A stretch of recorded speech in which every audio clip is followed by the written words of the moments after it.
During today's presentations, we will be making forward-looking statements.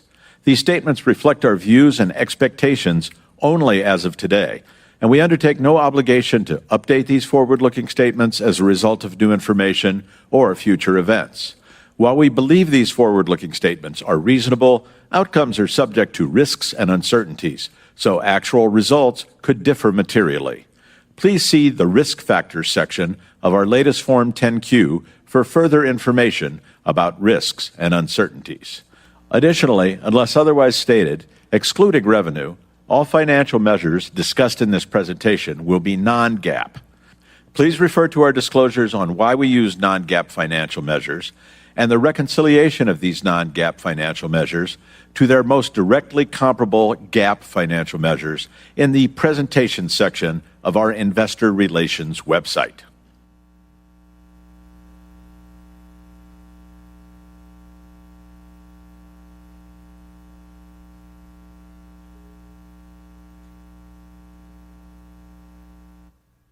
Please welcome Chief Financial Officer, Burt Podbere.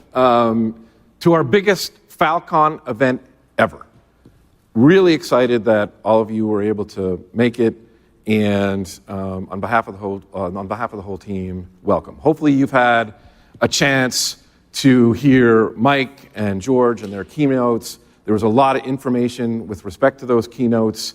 I found them informative. Hopefully you did as well. And then hopefully you've had a chance to obviously speak to our partners and our customers, and just like we did, hanging out with our customers and partners, listening to our customers and partners. It's been such a great experience so far. Hopefully all of you are finding the same thing. So once again, welcome on behalf of the whole team. So we've got a great agenda for you today. So we've got, George is going to lead it off. He's going to talk about entering the agentic era. We've got a customer fireside chat with DB. And then we've got Mike Santonis coming up and talking about cybersecurity's platform for the AI era. We've got then another customer fireside chat. We've got a partner fireside chat. And then we've got, I'll give you, a financial update, and then we'll have Q&A. So really a lot of activity while I have you here, and we have you kind of being interactive with us during the Q&A session. So I hope that you all find this informative. I hope you all find this, giving you insights into how we think about the business. So without further ado, I'd love to present our co-founder and our CEO, George Kurtz.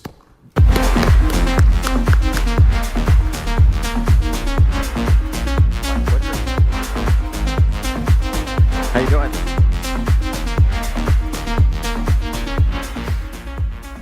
All right. Well, welcome everyone. I have to say, Fal Con is my favorite event of the year.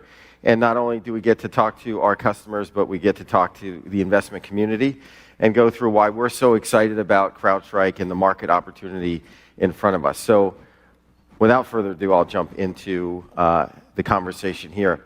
I know everyone would be really disappointed if I didn't start out with AI, right? It's all here.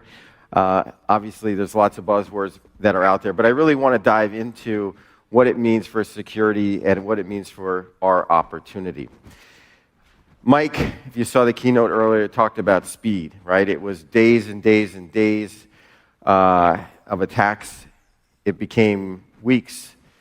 It became hours, minutes, seconds, and at the end of the day, speed is the constant element. So let's just kind of go through some of these transformations that we've had over the years.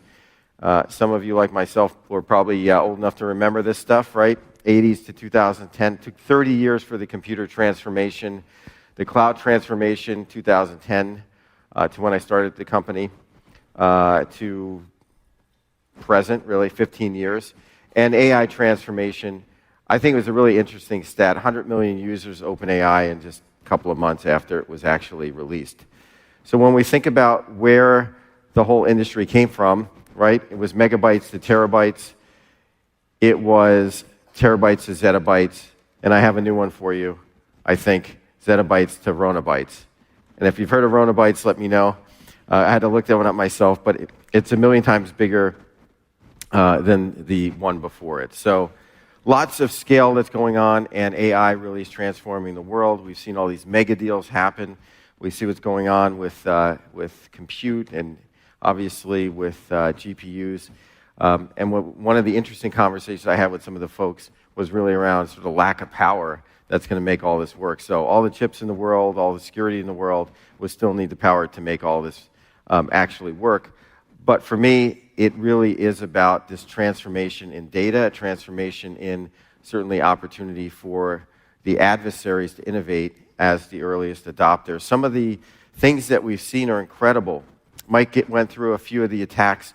One of them that I found really, really interesting just a couple of weeks ago that Adam's teams found was one where there was a piece of malware, it landed on a system, and then it basically went back and did prompt after prompt after prompt to one of the GPTs, and it asked it, okay, what type of system am I on? What are the vulnerabilities? Where's the data? Write some PowerShell scripts to actually get the data, pull it together, and each system it landed on was a unique attack vector simply using prompts. Just incredible how fast they're working. So if we think about cybersecurity's first chapter, it was 30 years ago, and we'll go through a couple of examples here. 2010 moves to the cloud, and then obviously we're in the AI era. I remember these. I guess, like I said, fortunately enough, I remember all this stuff. Worms, I Love You virus, DDoS, Stuxnet, that all happened. And it was weeks to days. Obviously, ransomware as a service. I thought one of the things that Mike talked about was really interesting in how ransomware moved from sort of as a service to now your AI models will actually optimize the revenue that you're getting, that the bad guys are getting from each victim, which was really innovative but scary at the same time. And now we're talking about really seconds, deep fakes. I had one bank call me just last week, and they said, hey, you know, our CEO is showing up in all these deep fakes. And it was a financial institution and was on crypto and all these sort of like fraudulent type things. Like, how do we deal with all this? And really, we're just at the tip of the iceberg in terms of what's happening in AI, and obviously went from hours to seconds. So, as I said, things are moving very, very quickly, and we've got to be there to be able to deal with these sort of challenges. So, what does tomorrow's cybersecurity look like? What are we working on and delivering today for tomorrow? First, proactive. You've got to understand where the threats are. You've got to take an intelligence-led approach. You have to understand how the adversaries operate, and you have to meet them at the same speed. You also need to be surgical, right? Surgical in the fact that you have to be precise, right? It isn't sort of blunt objects. When businesses are running, they're operating at a different speed as well, and you have to be able to meet them and deal with threats in real time and keep their business running. And that's a big part of it. Right? This stuff can't wait. It can't wait days and weeks. You have to be there real time. A lot of the attacks that we're dealing with, it's not traditional malware. It's not like you just find it and block it. These are very complex attack structures. We call them indicators of attack. They're attack chains. And we have to be able to put it all together in real time, both on the endpoints, in the cloud workloads, and in our own cloud to figure out if something bad is happening. So we think this is best delivered in a single platform, right? That's native end-to-end versus a multi-platform, which is stitched and disjointed and put together. Mike used the line, I loved it, was digital taxidermy, right? This is not platforms that are stitched together. They look alive, but they're really Frankenstein underneath, right? This is built natively from the ground up. Single console, single source of truth with a single data element, and then hyper scalable. Adam went through just some incredible stats on the amount of data that we process, how fast we do it, all over the world. And as I've said many, many times, data is really the key to solving the security use cases that are out there. So let's talk about securing the AI stack. I just want to walk you through our thinking around AI and the complexities around it and how we have to secure it in today's environment. So really, The first layer I'll go through is the core infrastructure, the cloud, the data center, storage, GPUs. Then we'll move to the software layer where there's orchestration, delivering outcomes, and then we'll move to the identity layer, human identities, agentic machine identities, etc. So 2 years ago, I started, hopefully some of you were here, I know many of you were, and we talked about securing the cloud, and we use this analogy of, it's not about securing a room, it's about securing the things inside of it. And it made really probably a complex problem a little bit simpler, but it showed our approach. So rather than securing the room, now it's about securing the entire building, right? In the AI world, you have to secure the entire building. So starting from layer 1, layer 2, and layer 3, let's go through this journey of how we look at it. At the core infrastructure layer, CrowdStrike has some unique advantages. Number one, we are the best in runtime protection. And I think over the last number of years, when we think about securing the cloud, the data centers, the core infrastructure, you have to have runtime protection, and you have to be able to protect not only the infrastructure, but also things at the chip layer, right? We work with NVIDIA, we work with Intel, we work with others to help make sure that we can leverage their technologies to secure the core infrastructure and take advantage of the capabilities there. When we look at the cloud itself and some of the things that we've done, it goes beyond runtime protection, right? The things that we've helped pioneer around cloud workload protection, extending into cloud detection response, cloud security posture management, DSPM, CIEM, you can read all the isms that are up there. These are unique capabilities that we've put together. There are a lot of companies out there that have one or two of these things. We have all of them, and that's what customers are looking for. And this is one of the reasons why we've been so successful in our cloud business in being able to consolidate many of these different point products that are out there. One of the things that I'm really excited about is AIDR. Okay, this is a term that we need to know here, AIDR. We pretty much invented EDR, and now we're talking about AIDR. So let's think about this. If we have a system and a human on it, and we have to monitor that system and put guardrails around it, don't we think we're going to have to do that with all the new AI agents? There's not a financial institution in the world, on the planet, that's going to release these technologies into production without some level of compliance, some level of visibility and control. And AIDR is just one extension of what we're doing in EDR, applying it to AI agents. We're excited because we announced the Pangea acquisition.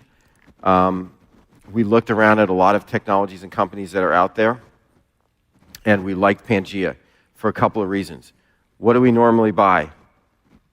I said I should do some multiple choice quizzes. But I know many of you know we buy teams and tech. That's typically where we spend a lot of our time. Doesn't mean that we won't do something, bigger than that, but at the end of the day, there's a certain sweet spot that we've operated in, and I think this one highlights sort of the discipline around this. So Oliver Friedrichs is the CEO. I've known him for the better part of 30 years. I think it's his 5th company. He's an incredible entrepreneur. He's going to be coming on, one of the key pieces of our leadership team.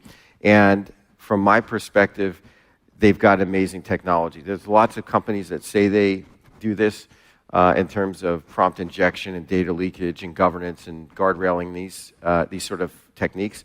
But the thing I like about Pangea is that it not only protects sort of the users that are interacting with these models and AI, it also has a whole suite of technologies designed for the developer, which is key. You want to protect the upstream piece in the development of these AI models.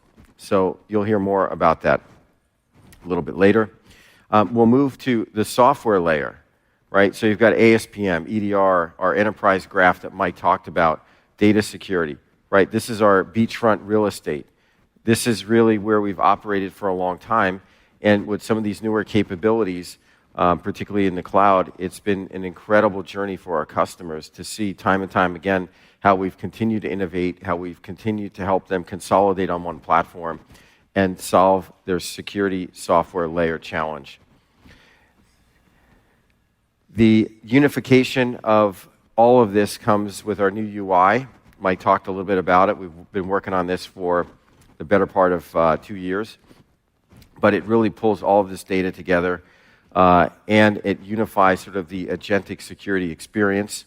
And it really gives the power to our customers. The customers are going to move from point-and-click UIs into a more interactive discussion with our technology, more prompting. Building dashboards are no longer just drag and drop. You just kind of tell the technology what you want, and it does it for you. So part of what I want to reinforce here is not only are we driving innovation into our customer base, but we're also working with them. We're listening to them, and we're creating an experience that is built for the agentic era. It moves from point and click into more of a discussion and more prompting. So let's talk about the last layer, which is identity, which has gotten a lot of play over the last couple of months. So the evolution of identity has moved from one human to one identity, right? One human, one identity. When we think about the agentic era, it's one human to multiple identities. In this particular case, there's one study here, you can see it at the bottom, that organizations are looking at potentially 90 AI agents per human. That's a lot. And I think there's a lot of opportunity, obviously, for the bad guys to abuse this identity, but there's also a lot of opportunity for folks like CrowdStrike to be able to protect these identities. At the end of the day, an agent is nothing more than a superhuman, right? It's basically, it has access to data, access to compute, access to workflow, it has an identity. In my keynote yesterday, I talked about customers actually giving employee IDs to AI agents. They need to keep track of them, and they're looking at them as part of the digital workforce. It's happening now, and you can see the increase. 52% of organizations expect a 20% increase in non-human identities in the next year. So it's happening now. Customers are looking for solutions, and they're looking at CrowdStrike to solve those.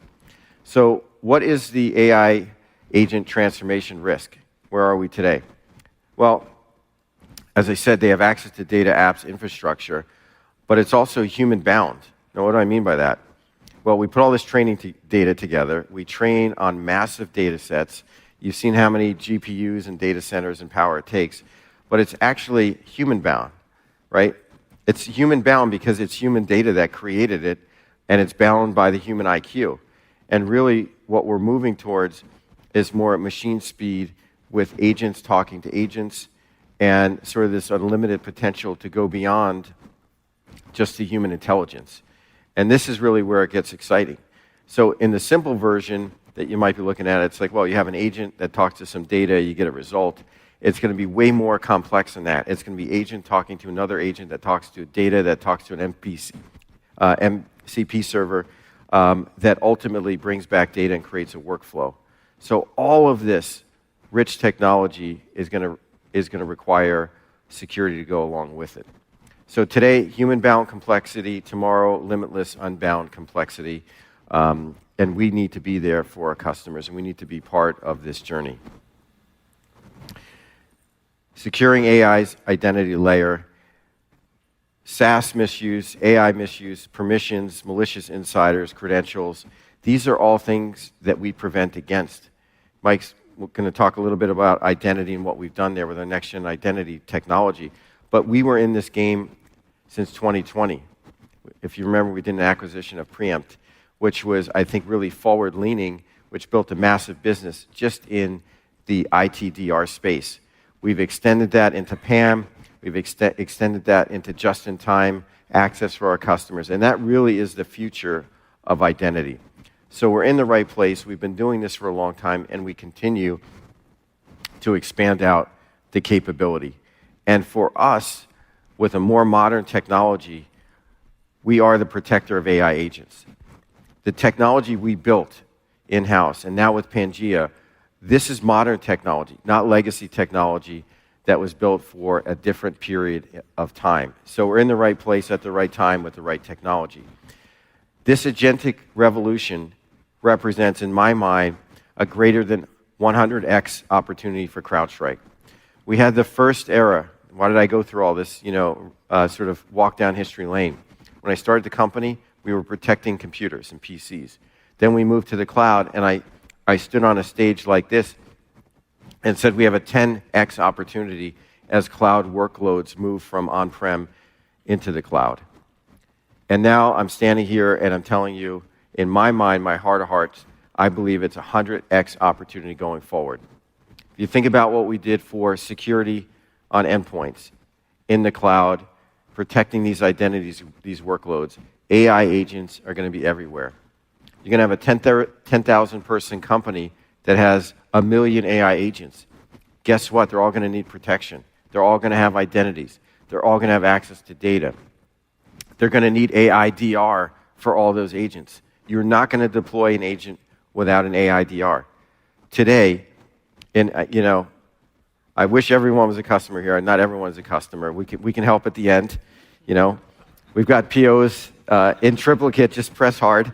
But I know everyone's not a customer. But think about this. There's probably no one in this room that doesn't have an EDR running.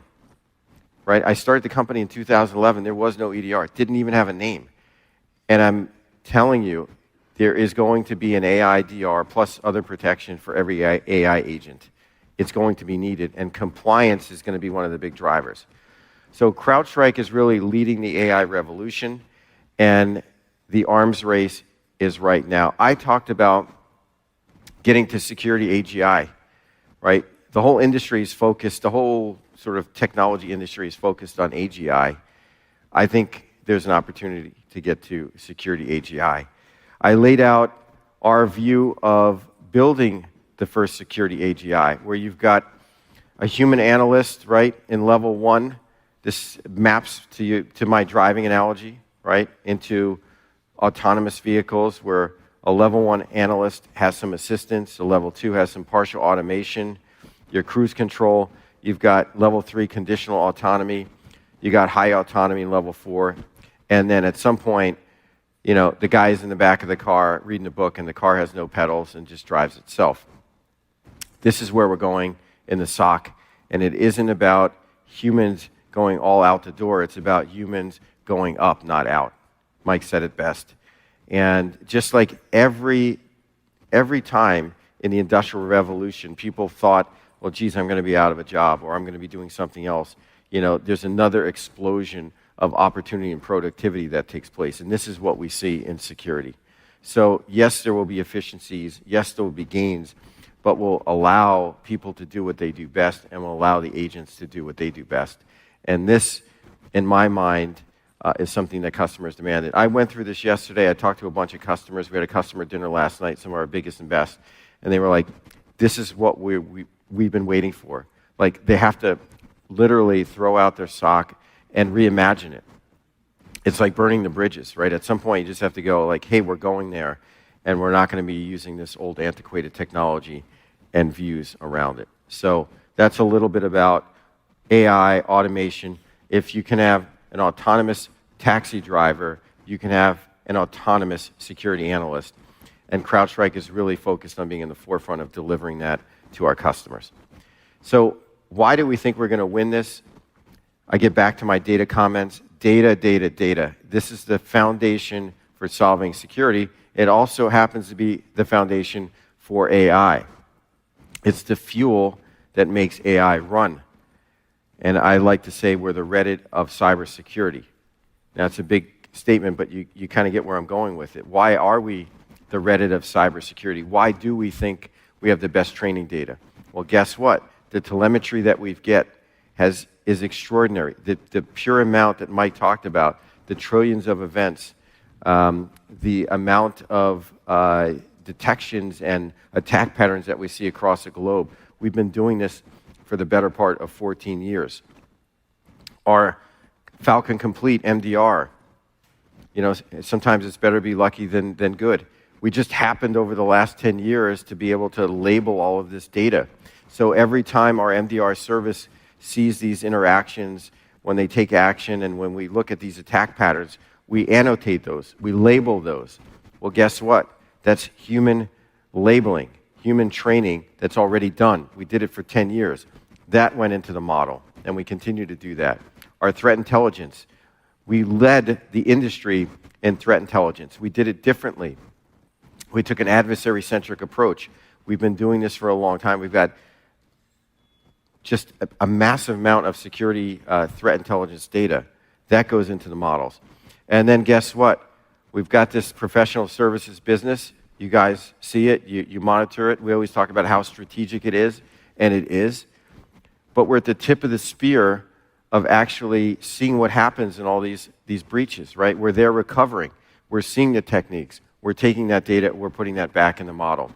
This is the data that's necessary to create the best outcomes and to get to level 5 autonomy. Trillions of events, non-human identities, it's all there. Our telemetry, our threat intelligence, our MDR, 15 million labeled annotations in the last 12 months. 15 million. That's a lot. And you know what that means? That is a barrier to entry for others. It creates a data moat for CrowdStrike. And professional services, more than 800 incident response engagements in the last 12 months. Okay, this is the tip of the spear. This is why it's so strategic. And we've been able to capture all that data over the many years. We've been able to organize it in our graph. We've been able to use it to train our models. Data is our unassailable moat. I've said it for many years. I'll keep saying it. And it is absolutely something that we're focused on. So AI leadership drives our future. Mike's going to talk about the here and the now and go through the technologies and some of the releases.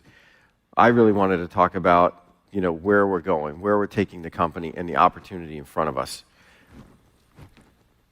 Get to a few numbers. I get to do the nice, PowerPoint presentation. I know everyone wants to hear from Uncle Bert over there. He's going to go through the real numbers. But what do I want to reinforce? Reacceleration has arrived. 40% year-over-year net new ARR growth in the back half of the year. And then FY27, I know it's a hot topic. Everyone wants to hear about it. I can't spoil Bert's thunder, right? So I'm going to let him go through that. But I do want to set up why we've been successful, why we think we're going to win in this market, and again, give you some numbers to go through, which you've already seen. Cloud security, greater than $700 million, one of the largest cloud security businesses in the world. You can see our growth rates. Next-gen identity, $435 million, 21% plus growth rates. And next-gen SIEM, 95% growth rates. That's incredible. $430 million. Replacement after replacement after replacement of legacy technology. And now customers are flocking to me. Literally stopping me as I walk by. They say hello and they go, "We're so excited on the Onum acquisition. We've been waiting for this. We're looking for this technology combined with your next-gen SIEM." I was on the phone with a huge bank last week. They're like, "Yep, we're ditching our old SIEM and we're going all Onum and next-gen SIEM." Huge company, right? So this is what we're focused on. This is why we're delivering in these areas. And we called this out in the last earnings call, $1.6 billion in ending ARR 2Q26. Grew greater than 40%. So huge opportunity in these emerging businesses. But guess what? They're all set up as well by the data from the sensor, right? The protection, the EDR, to send this data up into our cloud, and then obviously collect once, reuse many is our model. And it's been a great way for us to build these modules at a high margin business. So here's our TAM, $140 billion. You can see all the different categories that are there. Where is this going? $300 billion by CY30. And we will build that out, and we'll show you how we get there, obviously, as we go through the journey with this group. Key markets and tailwinds. Like, why are we winning? Why are we such a key part of our customer success and one of the the best controls that they have in their environment. They tell us, they say, CrowdStrike is the #1 security technology in our company, and it's the #1 security control. It's what we report to the board, and it's because we're able to consolidate. You'll hear that later today when we get the customers up. It's because the threat landscape continues to get worse and worse. You know, when you think about these AI threats and really no skills needed, like you can take a kid in high school, used to be the kid who would, break into a bulletin board system. Like no longer, you're taking a kid who can, has the power of an army behind them with AI. That's what customers have to deal with. And then it's our technology leadership. Since I started the company, it was always about innovation. We've led the industry in so many different innovations. We've created categories before categories were even there. And we will continue to do that and deliver for our customers. And part of that is going to be leading the security AI transformation and revolution. It's going to happen. Now, in terms of AI, I think it's going to be like, the hype of AI, the trough of disillusionment, and then people are going to figure out how to operationalize it and really get the benefits, like any technology. But it's going to be there, and you're going to need security to help transform it. The other big item, we'll give you some new numbers. We've talked about 10 billion. We're nearly halfway there as a goal. We're setting another goal of 20 billion. You can see FY36. Bert will take you through it. You can see the CAGR. But this is what we're focused on, the big prizes that are out there, the big pools of dollars. And if we believe, and I firmly believe, that AI is the future and the growth in AI, it's all going to need security.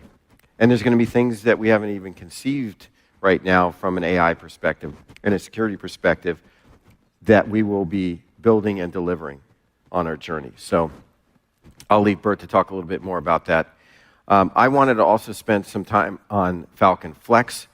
Falcon Flex is something that we developed, again, pioneering a license model. It's not a consumption model, it's a commitment model, and it is very flexible.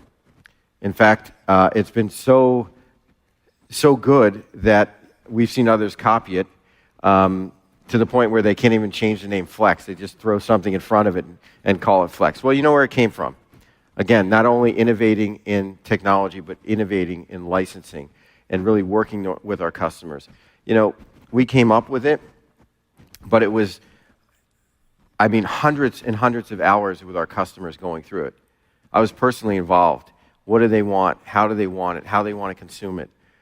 I sort of, make the joke, the only people that like procurement cycles are the people in procurement. The customers, they want to commit, they want to get through getting the contracts in place, and then they want to consolidate.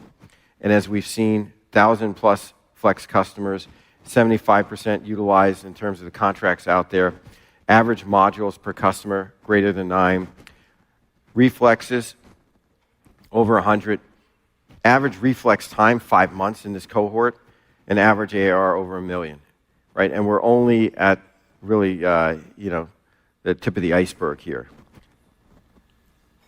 So let me give you a couple of examples. This was a Fortune 500 technology conglomerate. Before Flex, they had a 3-year deal of $14 million. You can see the ARR, 7 modules. Flex, we took a $14 million TCV customer and turned it into a $103 million TCV customer with Flex. That's the power. $5 million ARR to 24. And we reflexed them to $246 million over 4 years TCV. 57 million a year. And that's incredible. Yes, the licensing is there, but you have to have the right technology as well. Look at that. When we talk about consolidation, when we talk about the power of the platform, PowerPoint is nice. Anybody can make a nice PowerPoint.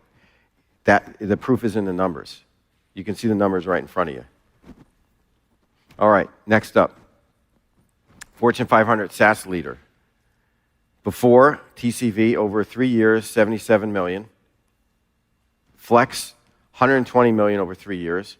So we took it from 26 to 43 million ARR, and we reflexed them 180 million in 3 years. 60 million ARR. These are big numbers. And again, these are strategic customers that have embraced CrowdStrike, that tell us we're all in on CrowdStrike.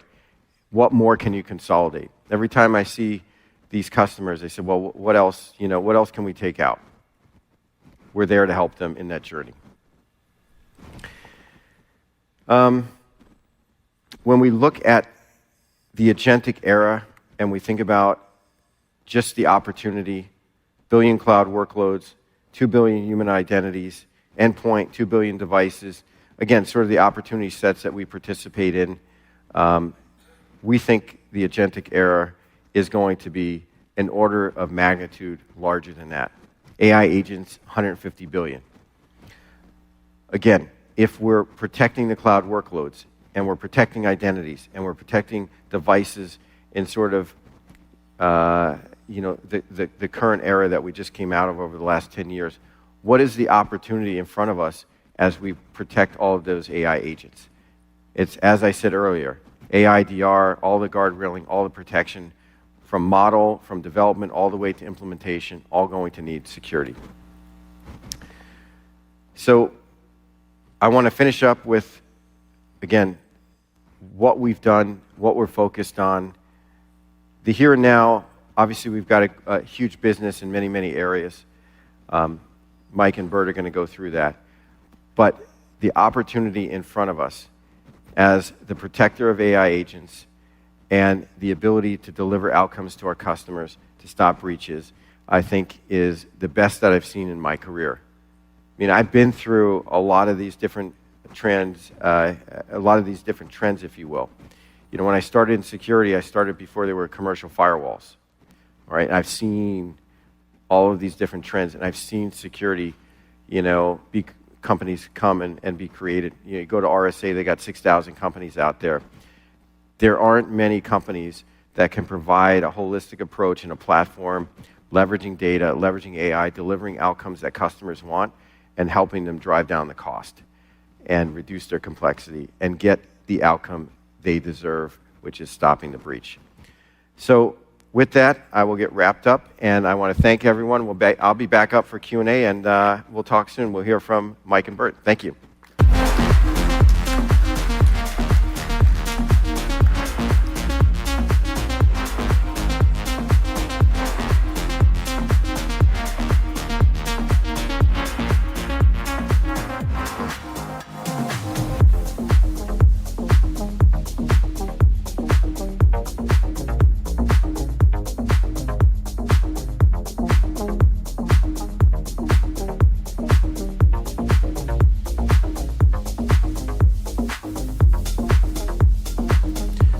Please welcome Daniel Bernard, Chief Business Officer, and Rob Duhart, SVP, CISO, Oracle Cloud Infrastructure.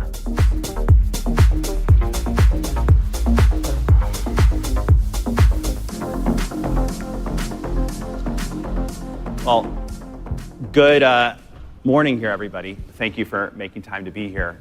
One of my favorite parts of Fal Con is all the engagements we have with customers and partners. You don't have to go very far to find so many, where you can hear the very themes that George discussed echoed in the direct feedback for them. So let's save you a step and bring a great customer right here to the stage. Rob, it's a pleasure to have you with us. Thanks for being here. Thank you for having us. Super. It's our pleasure to be here. So we're going to talk, got a number of questions, and get your feedback on different elements of your CrowdStrike experience. Of course. I wanted to start, where did it begin? You were using other technologies before. Where did the CrowdStrike journey for you and Oracle begin? It's a fantastic question.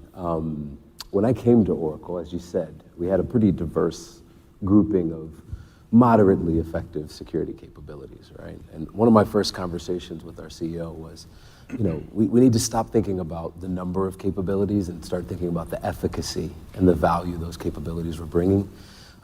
We had already deployed CrowdStrike to our endpoints, laptops, things like that. And I pretty quickly said, we need to get to a best-in-class deployment. And our CEO asked, so, what is best-in-class? And I said, well, that's CrowdStrike Fal Con, right? And I think in like a weekend, he went out and cut the deal to start bringing you guys indoors. So the truth is, we built this relationship out of necessity when it comes to functions, services, capabilities that we can trust, there is no other option for us in the context of pretty much everything George was talking about than CrowdStrike. You guys are our partner not only for IR and for cloud security, but also now for SIEM and also for endpoint detection and identity protection. The relationship is growing because the tool works, and it serves as one of our foundational controls when I'm reporting to the board. And really, I was just with a bunch of healthcare customers last week, when they hear that we're a Falcon Complete customer, when they hear that we were deploying hundreds of thousands of Falcon nodes and sensors across our environment, the look of assurance on their face is worth the decision. It's great to hear. And our relationship started about a year and a half, roughly 2 years ago. You guys had a busy season a couple months ago. I mean, company's doing so well right now. Yeah. Congratulations. Thank you. Talk a little bit about that, if you will, because I'm sure a lot of folks in the audience are kind of curious about that. Yeah, look, I'm sure you all follow the news, right? So I'm not the first person in the world that mentioned Oracle and security in the same sentence in the past 12 months. It's been a challenging year. I vividly remember, it was actually my birthday, DB. I was underneath the stadium in Tennessee, Knoxville, Tennessee. Always the worst. On the phone with your team, bringing in an IR and building a relationship from an IR position, actually overtaking a previous vendor, Palo Alto, because I needed an organization I could trust to drive our IR. And that kicked off a rapid acceleration of our growth and our relationship. I think in one of our events this year, we were able to deploy 200,000 sensors in 48 hours or less in a very sensitive environment. Throughout all of the challenges we've had this year, one constant has been the role that CrowdStrike plays. I was on the phone with your team under that stadium on my birthday. We executed that deal in an hour or two. And your team was kicking off our engagement before I left the stadium, right? You can't fake that. Like that's reality. And in our business, I say, trust is lost in buckets and gained in drops. And CrowdStrike earns every ounce and every bucket of trust that we have in them. In many of our businesses, through our challenging events this year, CrowdStrike is our primary control. When Microsoft had their SharePoint issue this year, MDE was not a control for us, CrowdStrike was. CrowdStrike Fal Con protected our SharePoint instances before a patch was even released. And this gives you an example of the trust we have in CrowdStrike and the impact and value to our business that Falcon and all of the platforms have. I think it also underscores, just while we're on the topic, the importance of really a holistic platform and deploying end-to-end. I think there were some clear learnings where we were and where we weren't and how that all came to bear. 100%, right? In one of our events, not to go too deep into confidential information, right? We had CrowdStrike Fal Con deployed across thousands of servers, and we missed 6. And one of those 6 resulted in what was in the news, right? So when I'm talking to the board, which I now do regularly as the Chief Security Officer for Oracle, we're regularly saying, so where is CrowdStrike deployed? And how confident are we that we've deployed it where it needs to be? It's not, do you deploy, or is it the right thing to deploy? No, it's more of an oxygen conversation, not a sparkling water conversation, right? In many places in the business, CrowdStrike serves as not only a primary control, but an essential partner to growing our business. And it's not just on the EDR front, right? Next-Gen SIEM, we're now a customer there. We'll talk about that. We're also a Falcon Identity Protection customer for Active Directory, which was a huge part of our healthcare journey this year. So the relationship grew, and you guys started using the Falcon Flex licensing model. Can we get some color on Falcon Flex, what that experience entailed, and the bigger commitment you made with us? We're a Falcon Flex success story, right? Similar to what you all may have seen on those slides, right? I can attest to that personally. We are consuming more, right? The CrowdStrike products are working, right? I'm able to catch bad guys and protect my customers and my enterprise better because of CrowdStrike capabilities. I consume more, and I now am not limited by a contract structure on what I can do. I literally can push my deployment and my expansion on the basis of the need and the evolving threat landscape, not on the basis of a piece of paper and a bunch of legal and financial limitations that rightfully are put in place to protect our orgs. Flex has been a game changer. And in fact, I think we had a plan of consuming our Flex consumption over 3 years, and we consumed it in 1 year. And that wasn't because someone was pushing us to do that, it was because we needed to. And then we re-upped for more, as you know. So Flex has been a game changer for us. It allows me to allow the needs of the organization to drive our consumption versus the limitations of a contract. Right, and with 13, 14, 15 other products displaced, usually that would have been 13 or 14 different times you had to go back to the well. Procurement, yes. There you go. And the consolidation is yielding incredible benefits, right? Because the capabilities communicate with each other. In one of our environments, we went from never catching our red teams to catching them every single time, and often multiple times in engagement. That in the history of Oracle was relatively new.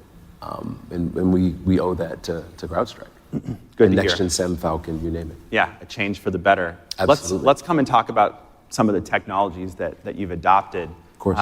Let's talk about Next Gen SIEM. Yes. I remember, if memory serves me correct, you had multiple SIEMs. Oracle, we were talking about, is a little bit of a Noah's Ark. You got 2 or 3 or 4 of everything. So how did you consolidate? Why Next Gen SIEM?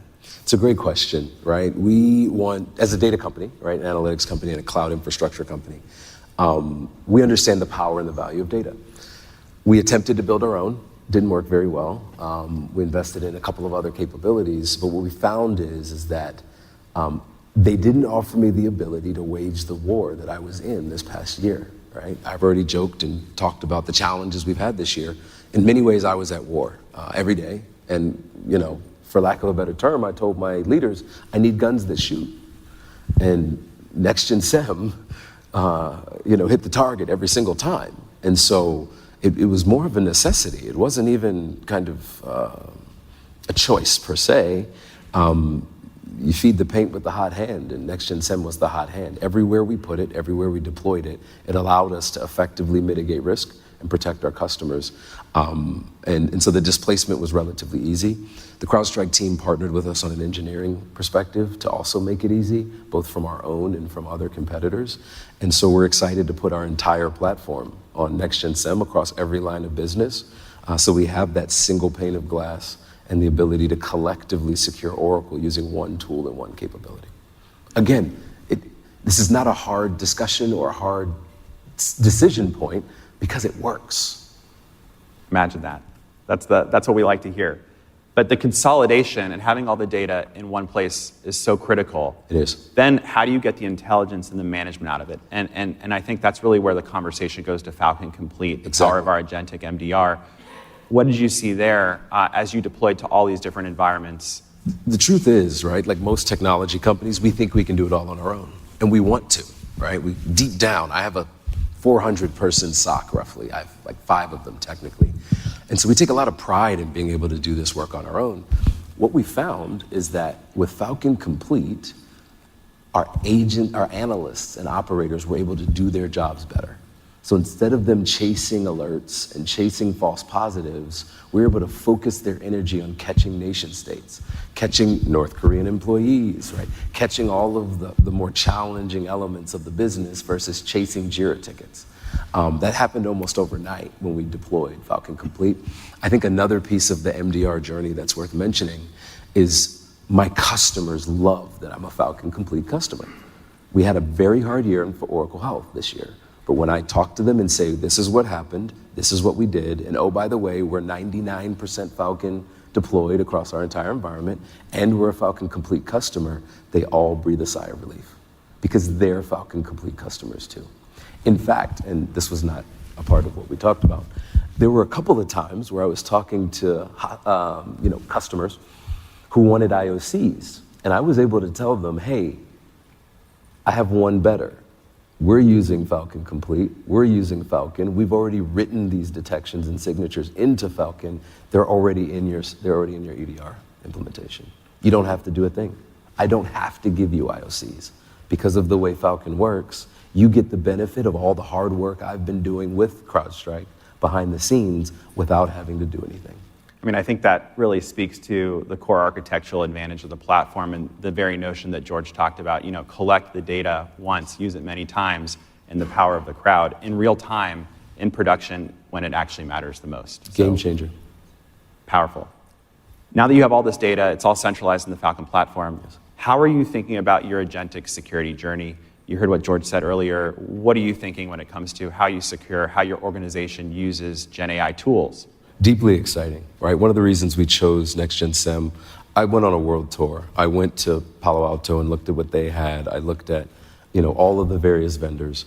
It was clear that CrowdStrike's vision for an agentic SOC, which we all need, was advanced, was moving more quickly, and aligned with our own vision. I told you I have, 400 security operations people, 5 SOCs. That's not a model that scales. In some places, it's going to have to be that way because we do classified work and we have to do that. But in other areas, we're going to be, optimizing these SOCs in a way that they can become what we call lights out. And so what you're talking about, what George described, is what we in the business would call a shortcut to being lights out. Instead of me having to go build a bunch of agents and run these and manage these myself, I can trust on you to do that, partner with you. And it allows us to scale in ways that I couldn't on my own. It also really, really benefits the industry. A lot of the firms that I talked about, the customers I've talked about, are smaller. They don't have 400 security operations people. And so they get to benefit from this agentic lights out SOC movement as much as anybody else does. It's a game changer in the cyber poverty gap world, both from the business and the capability perspective. It's really good color on not only the consolidation you're able to achieve through the different products that we went in and really replaced, but also the new workflows that come through the agentic SOC that we're building. And the new threats we can catch, right? We're catching things that we did not know exist. And, we wish we knew they existed before, but because of the speed, the depth, and the technical sophistication of what you all are building, you're enabling us to do more with less. And in the world that we're in, that's more important than not. Yeah. I mean, what is really clear to me, having been, involved closely from the very beginning, is Falcon isn't just a product inside of Oracle. We really have become the operating system of security. No question. So when you reflect on this journey we've been on, to kind of round it out here, Please. the fundamental question I have for you, and I have for the room, and those watching, why CrowdStrike? When you're asked, why CrowdStrike, what's the answer? I was asked this question in my second month at Oracle by our CEO. And I said, when you make this kind of choice, you should choose the best. If you can afford it, if you can sustain it, why wouldn't you go with the best? That was a decision I made in June 2024. Fast forward to November 2024. I'm underneath Neyland Stadium in Knoxville, Tennessee, on my birthday. Who did I call? I called CrowdStrike. And who showed up? It's CrowdStrike. When I was working 6 days a week, managing these challenging events, sometimes up to 18 hours a day, who was there with me? CrowdStrike, right? And now that we're not in that fund and we're driving a broader transformation across Oracle, who am I on stage with right now? CrowdStrike, right? It's trite, a capability that works, a financial model that allows me to scale to the needs of my customers and my evolving business, advanced agentic vision and roadmap to improve our capability and yours, and then consistently delivering over time. I did not tell Clay we should go with CrowdStrike in June because I just read a book about CrowdStrike. I've been many places. I've seen that consistency over time. So all those things matter. I mentioned 4. The 3 things matter, but the most important one is trust.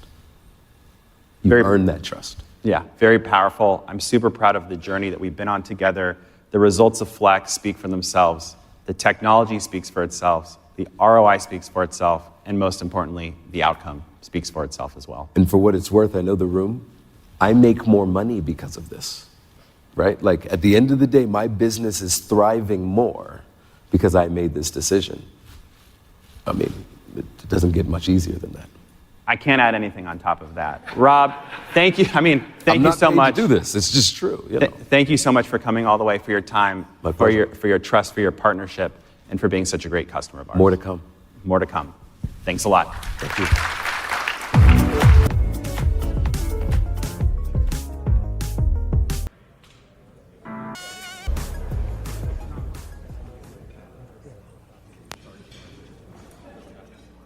Good afternoon. Please welcome Mike Santonis, President.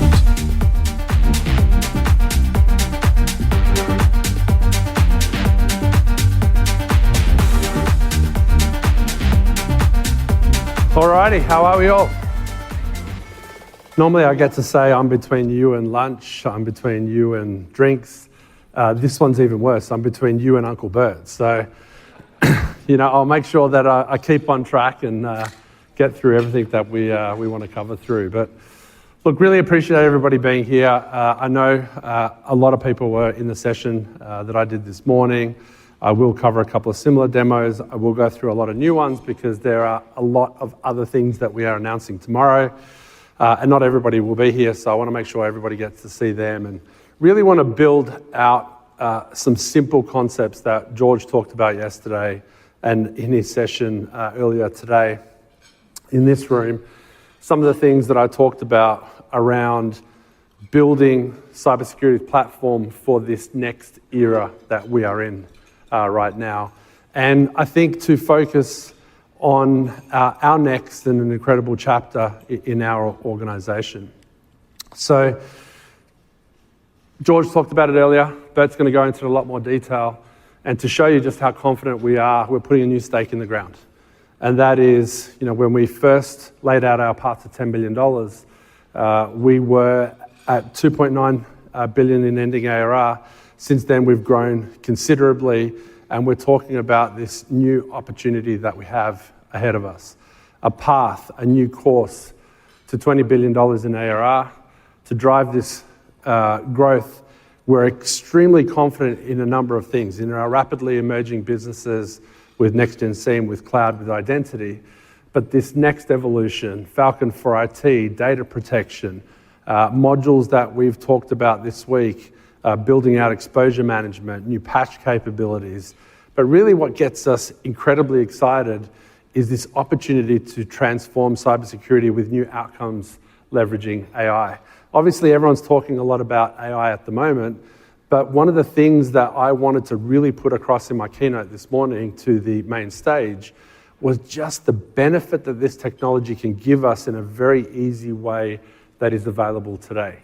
We see ourselves as being best placed, being best positioned to build both AI to help our customers, but to also secure the technology that they're adopting rapidly themselves, to secure the models that they are onboarding, and to deliver security AGI. Big vision, and it's going to take us a lot of work to get there, but we are best positioned to protect the AI future. So looking at our reported platform modules, we've seen rapid expansion across cloud, across next-gen identity, across next-gen SIEM. We've talked a lot about the adoption of Flex, the adoption of these modules by customers over the last 12 months. There is no more true than next-gen SIEM. We're now pushing even harder with this acquisition of Onum, which I'm incredibly excited about. George and I worked very closely on this. We worked very closely with the Onum team. And I'm just going to say it as it is. I'm not going to mince words. Onum is a game changer. We had the opportunity to test every product in the market. Everyone that you've heard about, everyone that's been talked about recently, we onboarded, we tested, we looked at it. George said it, I think, perfectly earlier, team and technology. They were the two things that we wanted to bring together. Why is Onum different? It's not just about reducing the amount of data that you move. It's about processing and contextualizing data before it hits the SIEM. This is critical to every organization. When we announced this, we got a flood of inbound questions from customers. They get the concept of moving detection closer to the source. It gives customers the ability to have complete control over their data. It gives customers an easy way to transition their SIEM technology. They can deploy Onum, they can continue to use the product that they have, whatever the legacy technology is, and simultaneously they can be moving data into Falcon Next-Gen SIEM. And we're just incredibly excited about what this technology can bring. So I just want to show you another demo of this technology. If you're in the session this morning, if you're seeing it for the first time, this is incredible, and it's technology that customers of CrowdStrike can get access to right now. Play the demo. At Fal Con, we welcome Onum into the CrowdStrike family, bringing the power of real-time data intelligence to the Falcon platform. An intuitive, high-performance solution that bridges the gap between any data source and Falcon Next-Gen SIEM. With greater speed, efficiency, and real-time intelligence, analysts deliver outcomes that are faster, sharper, and more cost-effective than ever before. Advanced use cases can now be addressed with data in transit. Onum cuts through noise, empowering Falcon to focus on the signals that matter most. Less waste, less delay, more action. It delivers clean, filtered, high-quality data at blazing speed, enabling earlier detection, faster streaming, and less noise, all in real time. When every second matters, simplicity is power. Data intelligence simplifies the complex. Parse your logs, enrich events, and manage pipelines with drag-and-drop ease. Take any log and quickly parse it without having to do a regex or complex expression. From format to destination, data flows with purpose, ensuring every pipeline is faster and more efficient.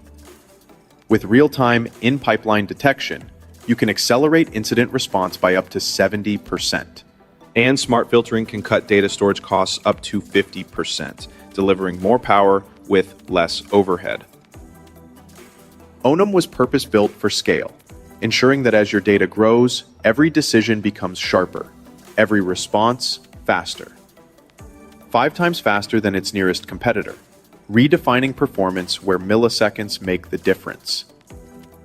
Easily transform, mask, hash, or encrypt any field. This speed shifts detection in line, powering the future of AI in security. Onum transforms data into intelligence, fueling Falcon to stop breaches at the speed of AI, transforming raw data into actionable intelligence. We do this for all IT data. The right time, in the right place. Together, CrowdStrike and Onum are empowering you to stop the breach and thrive in a real-time world. So here's the great news. Every customer that has Flex has the ability to onboard Onum right now. They could do it this afternoon. Very quick to deploy, very quick to operationalize. And I have to say, in terms of M&A transactions, this was super easy. Our core engineering team was part of the due diligence team. We obviously shift an incredible amount of data. They were part of analyzing other vendor solutions. And this was just every person on the team saying, we have to have this as part of the organization. So super excited about the technology. We're doing a lot of cool integrations, but the important point, customers have the ability to start using it right this day, today. So a lot of excitement about that. And when we think about our opportunity to disrupt the next-gen SIEM market, when you think about what we can do with Onum, getting closer to the data source, removing the friction from moving from whatever the customer uses today to move to our next-gen SIEM, the ability to give them a compelling value proposition so that they can look at our technology, they can maybe reduce data, help them make a better outcome at a lower overall cost. I think this is going to be phenomenal. As I said, game changer, and certainly and I don't use that term very, very lightly. So very excited about what we are doing with the team over there. Just going in a little bit deeper, very strategic for us. When you go back and you look at the project that we did when we acquired Humio, which we now call LogScale, like LogScale before it, Onum is highly differentiated. And a lot of people say, how is it similar to Cribble or other technology? This is not just about speed. While this is incredibly faster than all the other technologies that we looked at, whilst it's incredibly more efficient than all of the other technology, this is all about the ability to manage data in the pipeline. So a lot of the technologies that you hear about, they're really good at removing data. They talk about you don't have to shift 100% of the data, you can remove 20%, 30%, whatever the number is. Onum gives us the ability to do things like detection in the data pipeline. It gives us the ability to add context in the pipeline.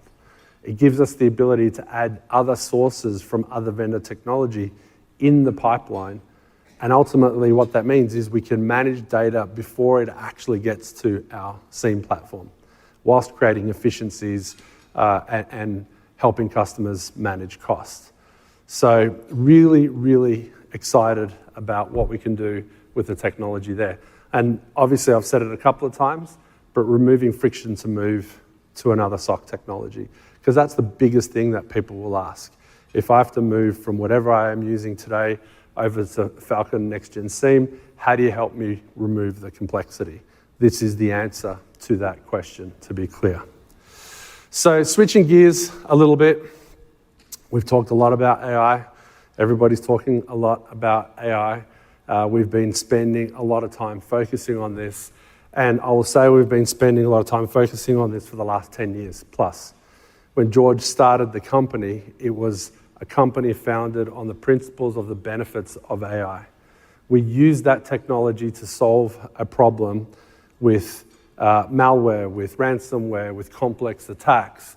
We used that technology to help defeat those adversaries without requiring signatures and a lot of complexity. As we've evolved that technology, we've used it with Overwatch, we've used it in our threat hunting capabilities, we've used it in new modules that we've released, and now we're using it to make our customers' lives easier, to help them solve a lot of the problems that they're dealing with without as many people, without complex environments. And we introduced the technology, Charlotte, to everybody. Charlotte's been a project that we've been working on now for a couple of years. Charlotte is a project that we're spending a lot of time building out the capability, the use cases. You saw many of those examples in George's session yesterday, in mine this morning, if you attended. And one of the interesting things when I think about Charlotte's making a lot of friends and bringing a lot of capability to our customers to save them time. Giving customers intelligent connectivity to the entire ecosystem. Charlotte is helping customers connect other third-party vendors into the platform as well. And more importantly, giving our customers the ability to build their own agents to solve specific use cases. Let's roll this video again. The future of cybersecurity demands AI insight combined with human oversight. That's why with Charlotte AI AgentWorks, we're delivering world-class CrowdStrike expertise directly into your SOC through intelligent AI agents. Your agent learns your organization's context, just like onboarding your newest analyst. AgentWorks makes this so intuitive, your team becomes more productive from day one. No code, no friction. Simply describe your mission in natural language. Create an agent that prioritizes detections, investigates threats, and blocks malicious IPs. AgentWorks builds it immediately. The AgentWorks assistant asks intelligent questions to tailor agents to your specific environment. The agent gateways you add connect tools, workflows, and even other agents, putting Charlotte AI at the hub of your entire security stack. AgentWorks transforms security operations beyond automation. It's how you command AI across your security stack on your terms. This is how defenders reclaim the advantage to outpace AI-driven attackers with AI-driven defense. Agents are not replacing humans, they are elevating them. Every analyst becomes an agent manager. You maintain human accountability by empowering your team to direct operationalized agents and give them the tools to refine, customize, and create new agents tailored to your needs. These aren't just tools, they are AI teammates, mission-ready agents that reason, decide, and act with elite analyst judgment. bringing the same level of expertise protecting the world's largest organizations, now operating as your agentic workforce 24/7 at machine speed. You're not out of the loop. You're elevated above it. From alert handler to commander of an agent army, oversee your agent workforce with complete visibility. This shifts your team from drowning in alerts to commanding outcomes. The assistant suggests workflow enhancements, while you maintain complete control through enterprise-grade approval mechanisms. Any alert can trigger an agentic response using your own custom agents, as well as agents provided by CrowdStrike. You control the analysis flow, while AI handles execution. Your agents can respond flexibly to scenarios at pipeline-native speed, cutting investigation tasks from hours to minutes. Every action is fully traceable, with transparency into every planning detail, data retrieved, and action taken by the AI. See exactly how agents process detections, reference knowledge bases, and execute actions, all with proper data, context, and authorization. Agents pull contextual data, reason across combined information, recommend containment steps, and orchestrate completion, all auto-documented, delivering comprehensive incident reports with zero manual work. We're incredibly excited about this. We've had so many customers that have come up to talk to us about this, the ability for them to use what we build for them, but the power for them to build their own ecosystem inside their organization. The important thing to highlight on what I just showed you is this is technology that we have been building for a very long time. This is not forward-looking technology that's going to take a lot of time to innovate, because we've been building this capability with our Falcon Complete team. We're not adding hundreds and hundreds and hundreds of engineers into the Complete team. When you hear about the capability that Rob gets at Oracle, that's not driven by signing up an account like Oracle and then just going out to the market and recruiting an incredible amount of analysts. Our team in Complete has an engineering team that is focusing on taking the data, taking the methodologies, and automating that capability so that they can respond to our customers as quickly as possible. We're operationalizing that technology and making it available to our customers so that they can get these economies of scales, they can get the methodologies, they can get the playbooks, they can get the learnings from CrowdStrike. And the ultimate goal is to give them the ability to move faster. So when you think about Charlotte, it was only a couple of years ago that we talked about this new vision, this new idea, the concept of what we could do with Charlotte. And Charlotte's come a long way.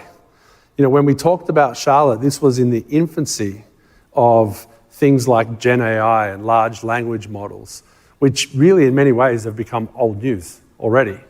In a short time, we've gone from a relatively simple, but I think at the time we released a very transformative ability to ask questions against your Falcon environment, against your Falcon data.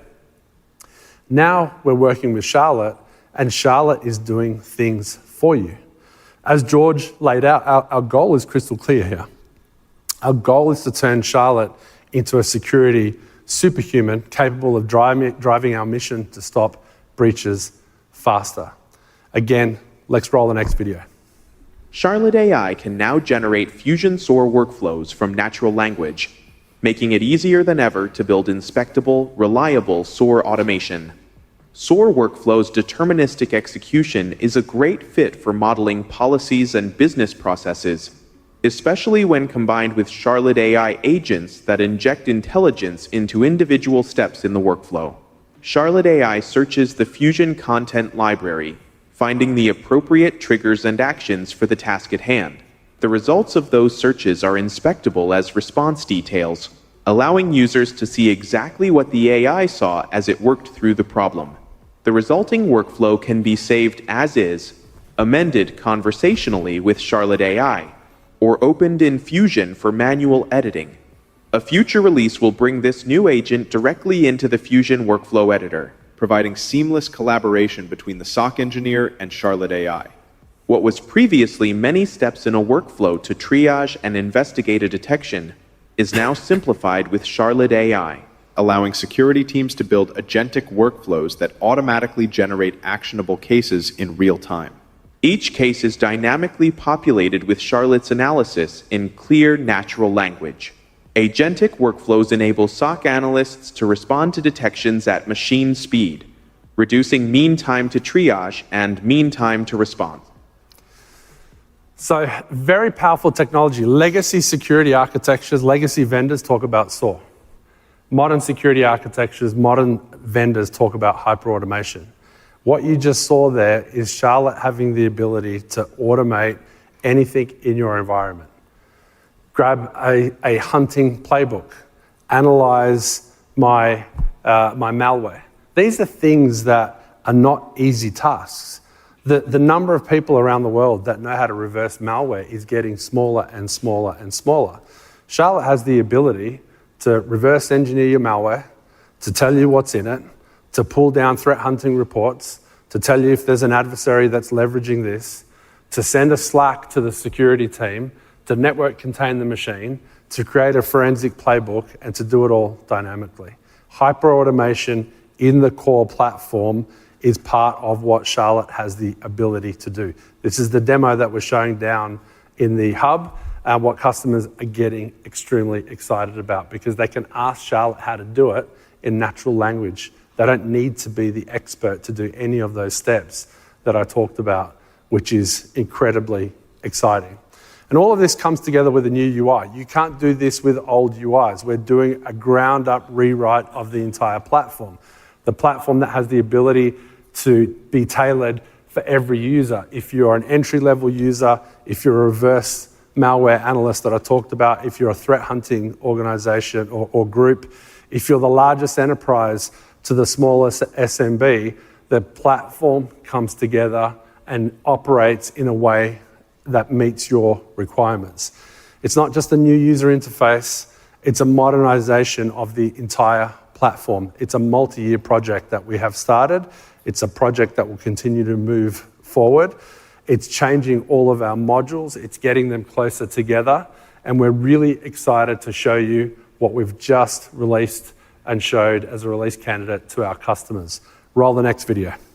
This is the new dynamic user experience. Let's start with a simple question. Show me critical misconfigurations from the last 90 days. In near real time, Falcon reveals 24 critical issues across 14 assets. Let's capture this insight. Now we have real-time visibility, but let's go deeper.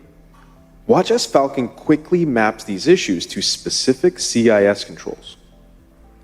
Each natural language query builds on the last, maintaining perfect context as we explore further. Falcon quickly analyzes months of telemetry, revealing a critical shift on March 15th. We're not just seeing data, we're watching our security posture evolve over time. Let's check for active threats. Falcon reveals no detections yet, but flags 4 critical CVEs that could be exploited. Now let's pivot to understand the human element.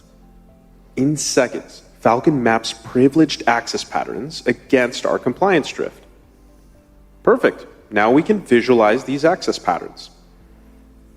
Falcon quickly identifies EC2 instance O2 as our highest risk asset, correlating internet exposure, PII proximity, and vulnerability status.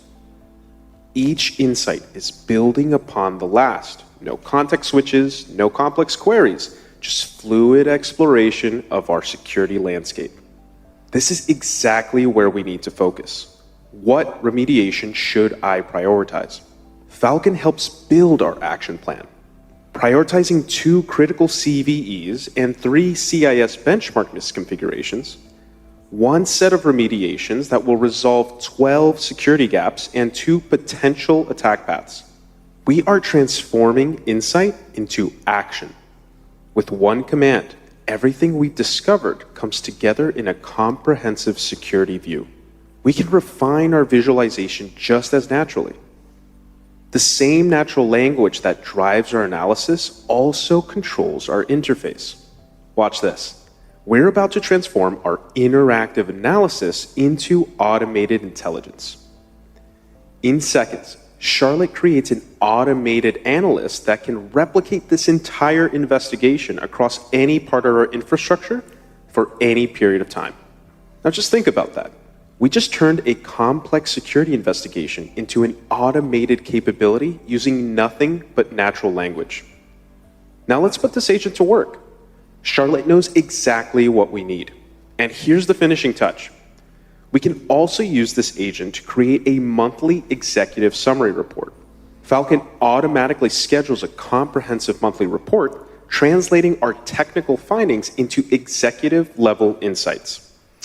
We are so focused on making our customers' lives easier. We are so focused on making sure that this is technology that every one of our customers can adopt. This is no longer talking about which modules can you sell to the largest government, the largest enterprise. Every customer has the ability to leverage every module. Modern and fresh UI, a UI that organically drives module adoption. If a customer does not have all of the modules to use, they can easily kick off an in-app trial. They don't have to call the CrowdStrike account manager. They don't have to call their reseller. They have the ability to just say, deploy the module, let's try it, and for a period of time, they have the ability to do it. So driving a module adoption is critically important. Quantifying ROI. We have built into the product the ability for them to understand how they're using and getting value out of the product. From a Flex perspective, we've built into the platform the ability for the customer to understand how they're using their Flex pool, how they're going, what's left, what modules they're using, what else can they use, to just make it easy for everybody using the platform.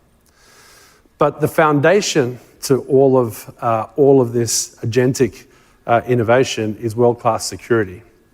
And I want to show you exactly how we're securing the enterprise's AI future.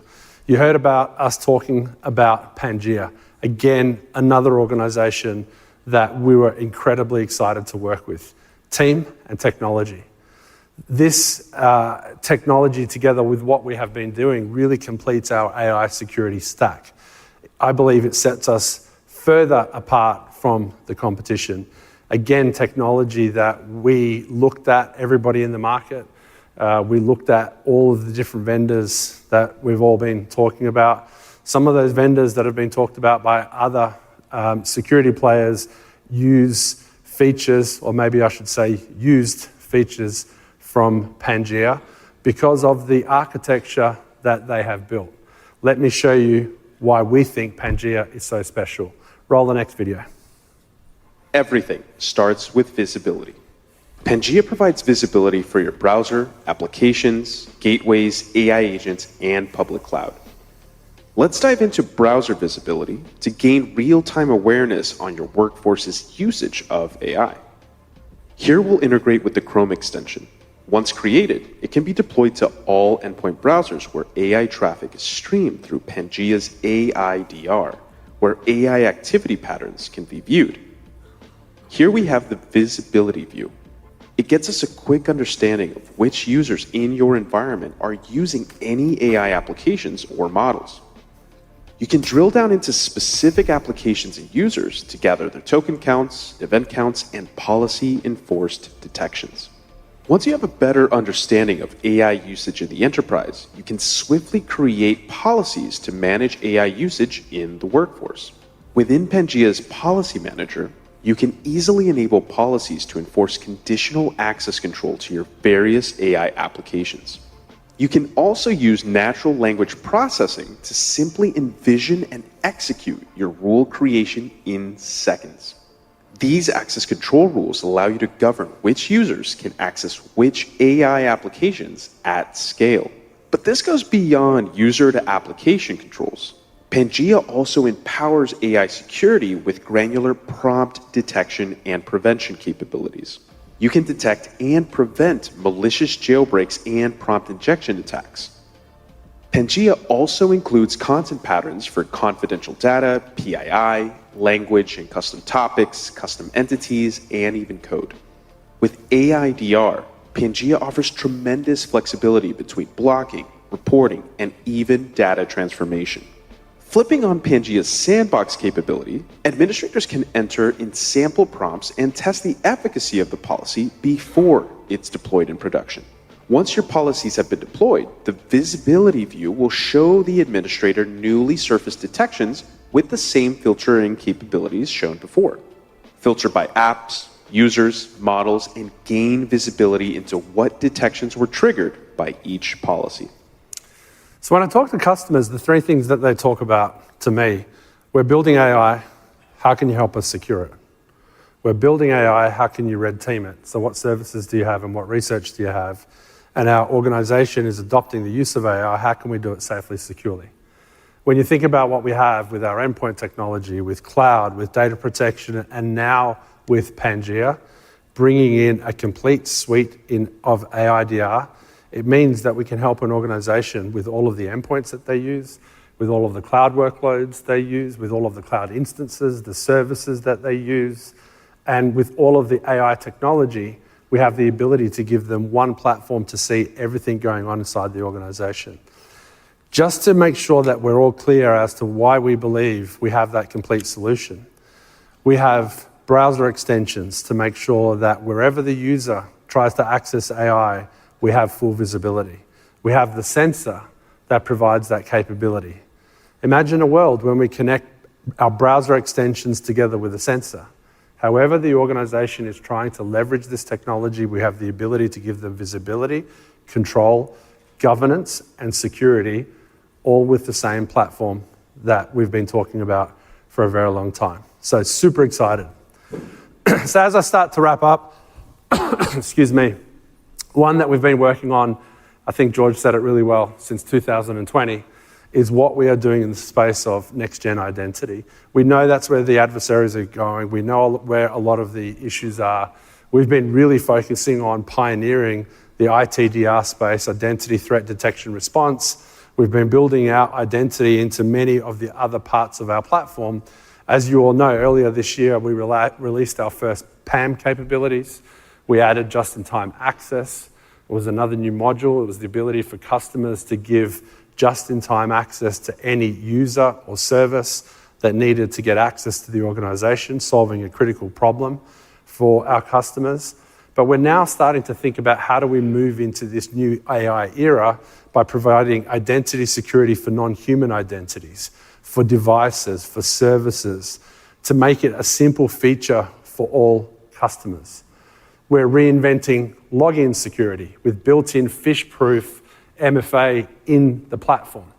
You can connect to any service, to any application, use your phone to get permissions. We vault your credentials in the cloud, and we integrate the mobile capability with a sensor to ensure that we can give customers access to the network either through their secured identity or through secure devices that are running the sensor. Everything else has no capability to get access to the organization. And we're focused on making PAM easy. Remember, PAM is technology that was designed 20 years ago. PAM 20 years ago solved a very different environment that we're in today. You need to be able to deal with the non-human identities, you need to be able to deal with services, you need to be able to deal with an agentic world, and importantly, you need to be able to give services access dynamically, and you need to be able to remove that in an easy, seamless way. Have a look at what we've released to our customers and announced this week at Fal Con. Roll the demo. A customer is in the middle of a CRM migration from an on-prem solution, Orange CRM to Salesforce. A project has been spun up to build an AI agent to help customer service advisors answer customer queries faster. We start as the developer, Dan, uses a Slack bot to request a new AI agent identity. This workflow is backed by a next-gen identity security policy, where we apply zero-trust controls for both the human owner and AI agent. Here we are checking that the device has Fal Con installed and is commonly used by a low-risk user, who is a member of a group that automatically grants them permissions to create agents with a tightly controlled scope. As this agent accesses customer data, strong MFA is required too, which Dan completes on his mobile phone using a dedicated FIDO passkey. Now that the approval process is complete, credentials are issued for Fal Con MCP. Salesforce or Orange CRM keys are vaulted in the Falcon Cloud and never given to Dan. The policy also changed the group memberships for Dan's machine, triggering an automatic installation of Claude with Falcon MCP pre-configured. To authenticate securely, an agent binding token is deployed, which binds the AI agent identity to Dan's device, restricting operations to read-only, and only to the CRM systems. Now Dan can use Claude to test some prompts without ever having credentials for the CRM systems. All of this is gated by Falcon MCP. Fast forward a few weeks and Dan's AI agent has been deployed in a beta capacity. Alice, a customer service employee, is already using the agent to assist customers. She is a former customer of the company herself and has an overdue account. She tries to delete the record, but the guardrails Dan set in the code to prevent this type of operation stop her attempt. Alice then tries some prompt injection, where she asks the same question but without using the word delete. Unfortunately, the LLM complies and attempts to delete the data. However, because of the scopes defined in the policy, enforced in the token on the device, no data is deleted and the least privilege enforcement through identity saved the day. This policy violation triggered a Fusion workflow for rapid remediation. The workflow automatically changes the risk score on Alice's account, triggering a logout of the app and preventing her logging back in. And Dan, the owner of the AI agent, is notified that his guardrails need to be refined. That's a huge demo. So a lot packed in. And just to make sure everybody caught everything that was there. Just-in-time access, vaulted passwords, phish-proof MFA capability, the use of the mobile to authenticate, and the ability to do hyper-automation all in the one platform. We've been working a long time. It started with the PAM release that we did earlier this week. It's technology that we built ourselves. It's created a unified identity protection framework that helps provide end-to-end from provisioning to authentication to access management. The important thing in that demo is having the ability to be notified that something has gone wrong, and then the hyper-automation removing session access, which a lot of tools really struggle with. That solves a huge security problem. And there's so much more innovation happening this week. There's so much more innovation that we're going to be talking about this quarter and into Q4.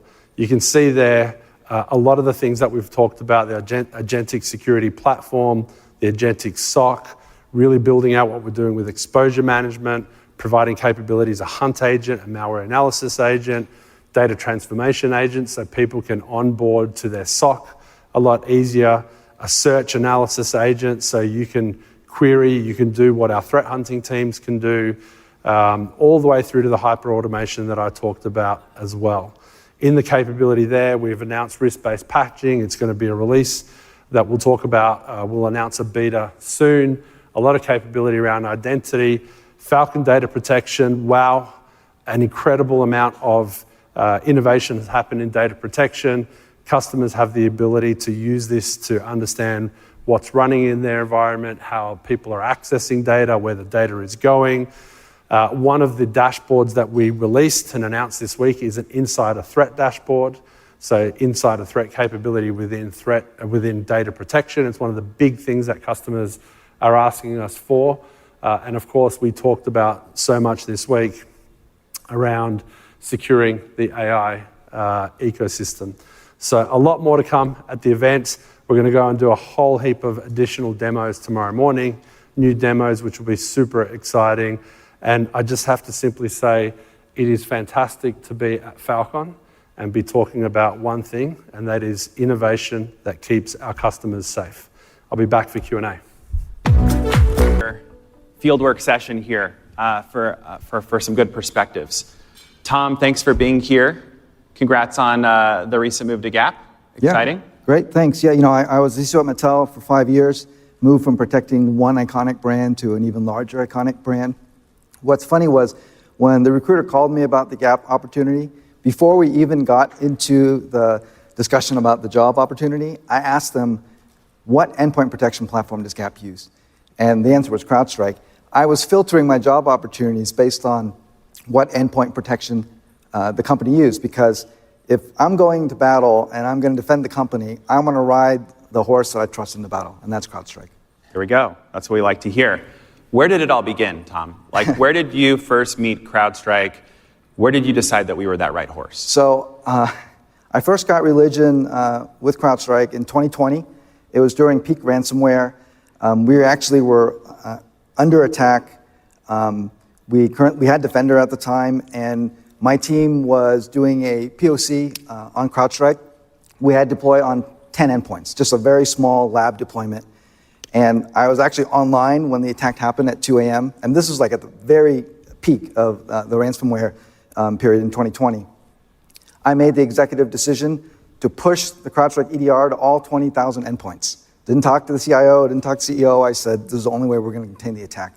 Not only were we able to contain the attack and stop the breach, but when we actually disclosed the event, we actually had positive press coverage. And our corporate comms team said, we've never seen positive media coverage when you disclose a ransomware attack. And we measured the SOC performance, the 1 month period and the 3 month period after disclosure. We outperform our industry average and our closest competitor by 2x. So in many ways, you could say that CrowdStrike paid for itself. And that's when I had religion. There you go. Deploying us in that moment started a broader transformation journey. We've produced a lot of different products since 2020, and you've been a part of many of them. What was the journey that you went on? And then we can come back to Gap and talk about the journey you're on right now. What was the journey that you went on previously? Yeah, well, first we started with CrowdStrike as the best endpoint protection environment. And in my Gap environment now, we have 98% of the IT estate is protected by CrowdStrike. So it's a fairly decent sized footprint. We have 8 or 10 modules, I can't remember, but we're in the process of evaluating 4 additional modules right now, active proof of concepts. In fact, in the green room, I actually approved an additional purchase for Fal Con Shield, literally a few minutes ago, which will increase our ARR by another 20%. And we have an upcoming renewal next year, and I didn't think it was possible, but we're actually probably going to double our ARR, what we're currently spending with the renewal. And here's the great thing is, I have a fantastic story to tell because as part of that renewal, not only am I adopting more CrowdStrike, but I'm also able to displace existing tools I currently have. So I end up showing cost savings, which makes me look like a hero. I get more CrowdStrike, which is easier to manage, and it's a platform that we trust. And you did it through Flex. So maybe talk us through how you put your Flex together and the process around adoption of our technology with Flex. I love Flex for a lot of reasons. First of all, at Gap, procurement is very rigorous, to be nice. And it can literally take 3 months to get a simple deal through. And it makes sense. We have a very large footprint and a lot of reasons why. With Flex, once we had Flex, the friction, the commercial friction was gone. I could add modules as I needed. I could right size as I needed. I'll give you an example with Fal Con Shield. With the recent SaaS software attacks, I wanted to bring in a SaaS security posture. We tested all the competitors. We tested Obsidian. We tested App Omni, who came from Salesforce. And we selected Fal Con Shield. But instead of having to go through the normal procurement process, I could immediately add it. Not only that, I could scale it incrementally. So I have long-term cost savings because the commercial friction is reduced. For example, we initially deployed it with just 2,000 of our core users. And then as I add additional SaaS platforms, I can scale it up to add our 30,000 corporate users. And then when I'm ready after holiday peak, I'll add the remaining 88,000 frontline workers, our warehouse and our retail workers. That flexibility makes it super easy, reduces the commercial risk. All the other options, you're going to have to negotiate a large license, true up and right sizing considerations. Fal Con Flex reduces the commercial friction. That's why I love it. Let's hit another part of the platform. One of the things that we all hear very regularly from CISOs is the cost fatigue with legacy SIEMs. How are you in that transformation journey, really having us, be a key part of your SOC, be that operating system of cybersecurity? Where are you with the whole SIEM journey? Well, I think like a lot of enterprise companies, you have your EDR platform, we have CrowdStrike, and you have your SIEM platform, and we have Splunk. Every CISO you talk to has a love-hate relationship with Splunk. Splunk has good capabilities, but it's also super expensive. And every year you're looking to reduce your Splunk costs. And one of the things that we did early on was we added Cribble. And it's a good story. Spend $1 million with Cribble, save $3 million on Splunk. We still have significant Splunk costs. So actually I'm really excited about Onum because now I can also use Onum to reduce my cribble costs and then have all the native telemetry and move threat detection left. So I'm super excited about Onum. But specifically with Splunk, what we're currently looking at now is saving costs on Splunk by leveraging ngSIM. And the reason why Next-Gen SIM, I think, is the right choice, not just in terms of like feature parity versus the other SIM options out there. I really think, just philosophically, we're going to be in a future very shortly where all the third-party consumers of data telemetry, whether it's SIM platforms, third-party AI platforms, et cetera, will not be able to compete because they won't have access to the native EDR telemetry that you get within the CrowdStrike ecosystem, as well as all the contextualizations. What vulnerabilities do I have? What's the identity behavior? What's the known behavior? What's the expected behavior? We had an issue this morning, and the very first question I asked was, is this user traveling? Is it a VIP? Do they have administrative access? Within Splunk and other third-party platforms, you have to configure all that correlation, all that contextualization. And then we have a very small instance of Next-Gen SIM, because that's one of the ones we're evaluating. All that context was immediately available. So it's a complete game changer for us. One of the things I really like about Tom is he gets his hands dirty in the product and is always discovering new things and giving us, by the way, great feedback. Tom, what's some of your favorite hidden gem modules, whether it's maybe Spotlight or some of the other ones that you've really derived a lot of value out of? Spotlight, which is the vulnerability management module, initially I thought it was just potentially like a Qualys or Rapid7 replacement, which is nice because there's going to be some significant cost savings there. But one of the things I love about Spotlight is Gap has a very, very large retail footprint. We have 2,500 stores. We did $5.7 billion last year just on our e-com platform before accounting for in-person retail. And so our PCI compliance cycle is operationally very painful. I mean, it's thousands and thousands of hours across the company, across the technology teams to meet PCI compliance. And the traditional approach is you run a vulnerability scan, you see what's in scope, you go ahead and you patch or remediate accordingly. With Spotlight, I'm able to identify not just where I'm vulnerable, but I'm able to look at the exploitability, I'm able to look at the attack path, I'm able to ask Charlotte AI what's the confidence level. So now I've been able to de-risk our PCI compliance literally by 6,000 hours, 6,000 man hours this year versus the past 2 years. So I'm looking like a hero. I didn't do anything. I just switched from using traditional vulnerability management tools to adopting Spotlight. Awesome. And then when it comes to SOC operations, tying it all together, Falcon Complete, how has that been part of your journey? We're a huge Falcon Complete fan, and every other MDR option tries to pitch, cost savings and other benefits, and I always say no. I use Falcon Complete since 2020. Falcon Complete is not only the tip of the spear, but it's also the last line of defense.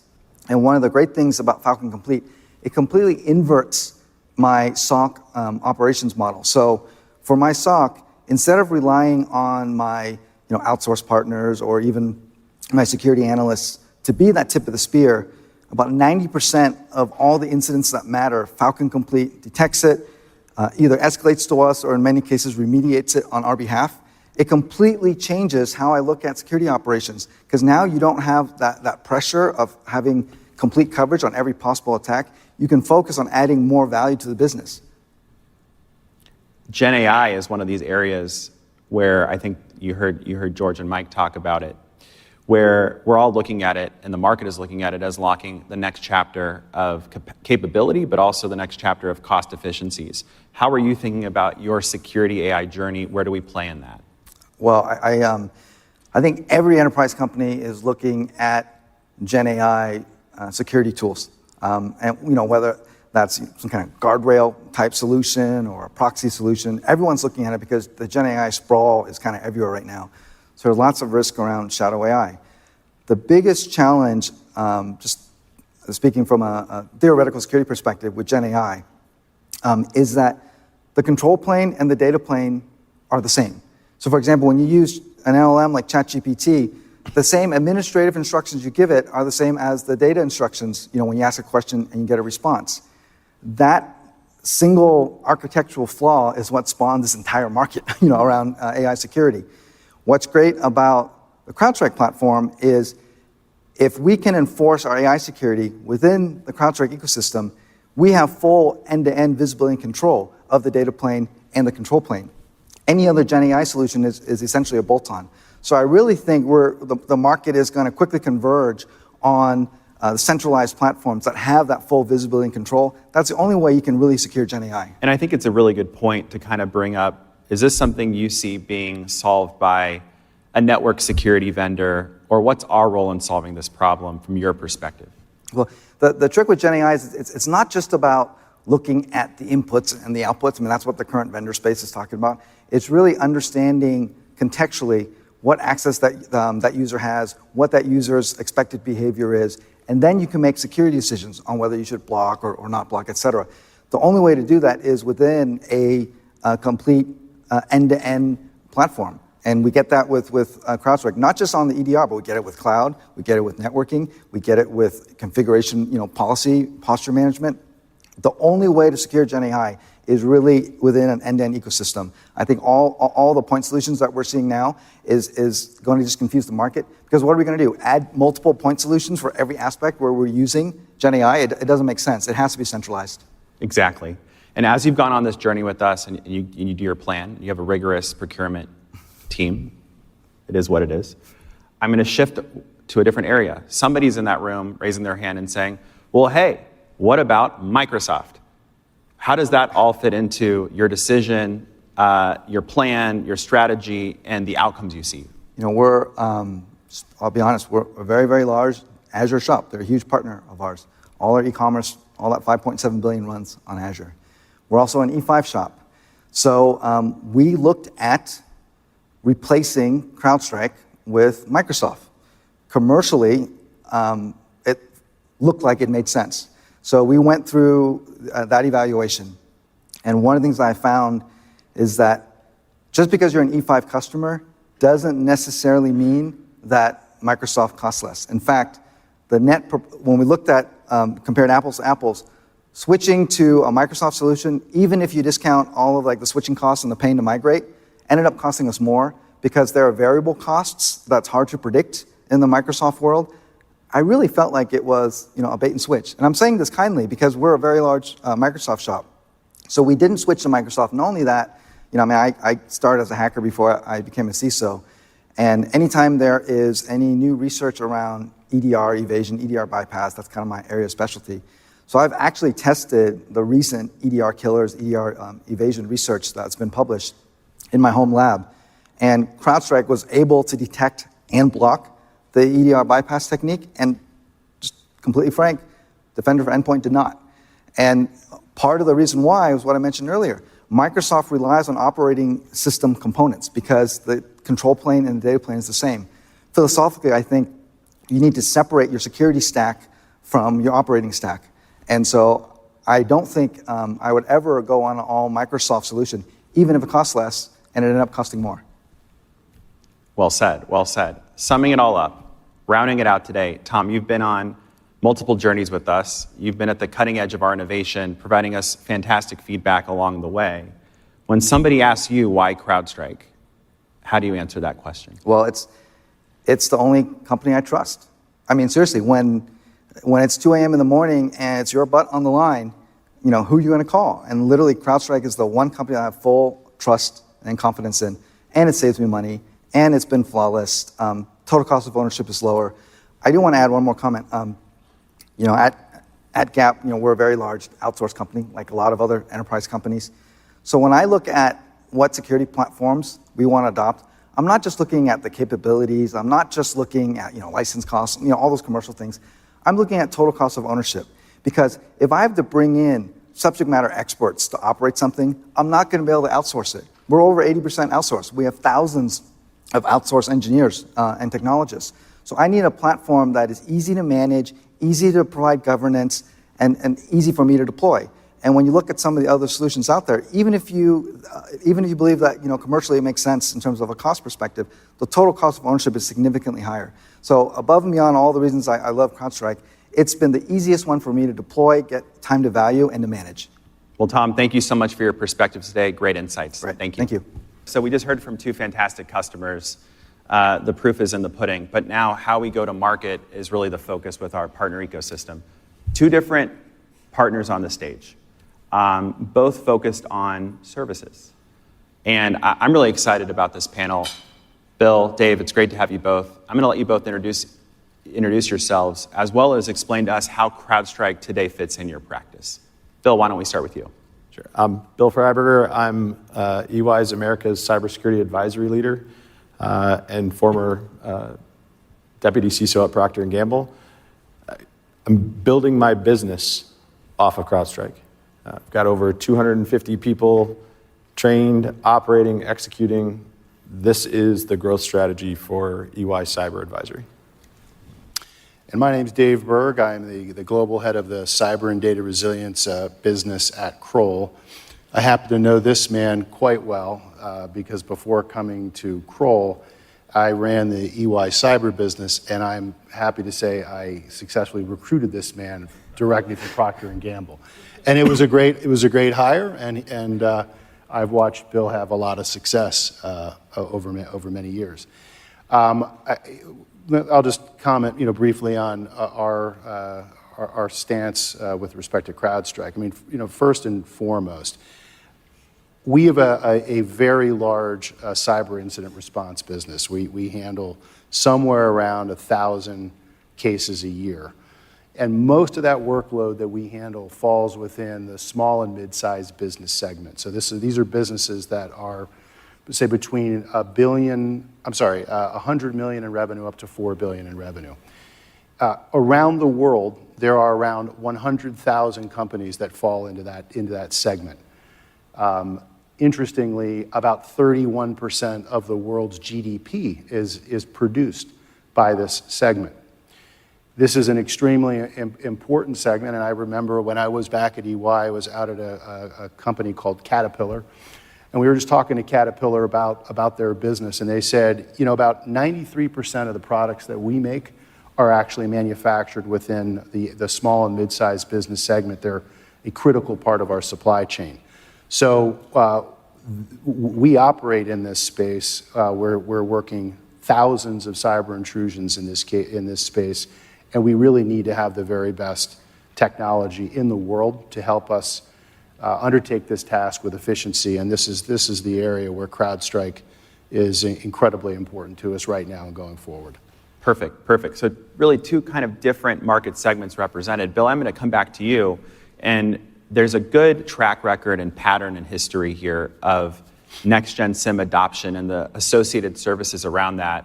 Can you talk about the practice that EY's built around next-gen SIEM? Why were you the first ones and early to really jumping on next-gen SIEM and share with us some of kind of the results and thematic wins that you see? So, why? Well, I think sometimes it's better to be lucky than good. At P&G, I brought in Humio before CrowdStrike acquired them. And I was extremely happy when CrowdStrike acquired Humio because I knew it would get built into the platform. It's not just another acquisition that's out there that you have to go get, and try and figure out how things are going to plug in. So once that direction was set, once you adopted the solution, made it very clear to me from a market perspective, I could go in and I could have a conversation with not just a CISO, a CIO, a CEO on the value proposition. And so by building around that and saying, I'm not bringing you 15 new widgets, I'm bringing you one solution, and it's an integrated solution. It's just been, last year I had 120 people trained. Now I have 250. I will have 500 trained by the end of our fiscal year. So it's, and it just works. And it's not just a U.S. phenomenon. I mean, you're over in Australia. You're all around at this point for next-gen SIEM. And I mean, to your point, while I'm more focused on Fortune 500 and Fortune 200 companies, it's not just those companies. It's the mid-market, and it's all of those that are embracing this, regardless of location. It's not just the U.S. or Australia. We've got teams in Malaysia, companies in Malaysia that are deploying CrowdStrike Next-Gen SIEM with EY. Dave, as you think about there's a much bigger scale in terms of the number. By private equity. And so we happen to do a lot of work in the private equity space.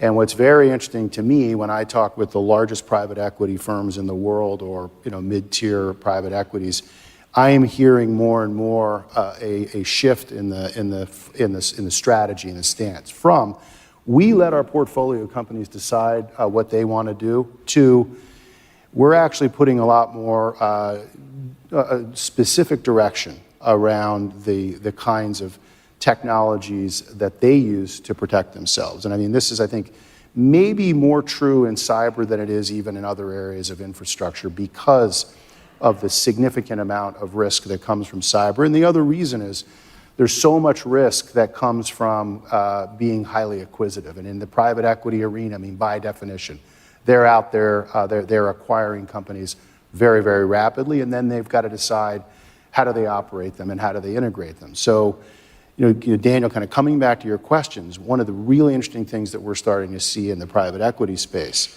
is we're being asked to go out and look at every single portfolio company, evaluate their risk, and then make recommendations around how do we, in an efficient way, how do we draw down risk and how do we operate more efficiently. And what we are really starting to see right now is private equities of all sizes are saying we're just going to go with CrowdStrike and we're going to deploy CrowdStrike everywhere across our entire portfolio. And so, how do we choose which technologies we use? I like to think of our cyber consulting team as being a special forces unit. And whether you're a SEAL team or a Delta team, those units are allowed to choose the weapons that they use when they go on their missions. And what do they choose? They choose only the very best weapon every single time because they can, because their mission's that important. I think of the decision for us to choose technology as being similar to a special forces unit.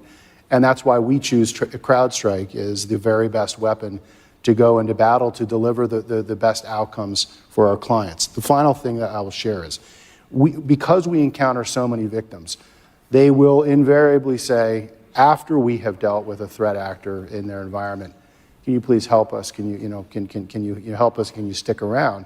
And so, the answer is yeah, we can. And this is where it makes tremendous amount of sense if we're using CrowdStrike to respond to an incident, to switch to a CrowdStrike Fal Con complete solution to have this ongoing level of risk management, really just now and moving forward. And certainly we're seeing a lot of success from that incident response conversion to Fal Con complete through Kroll, and that's a very exciting and I think a very good strategy.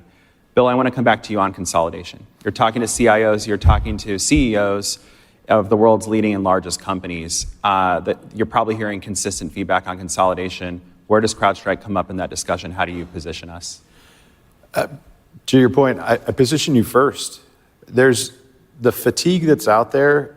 It's so real.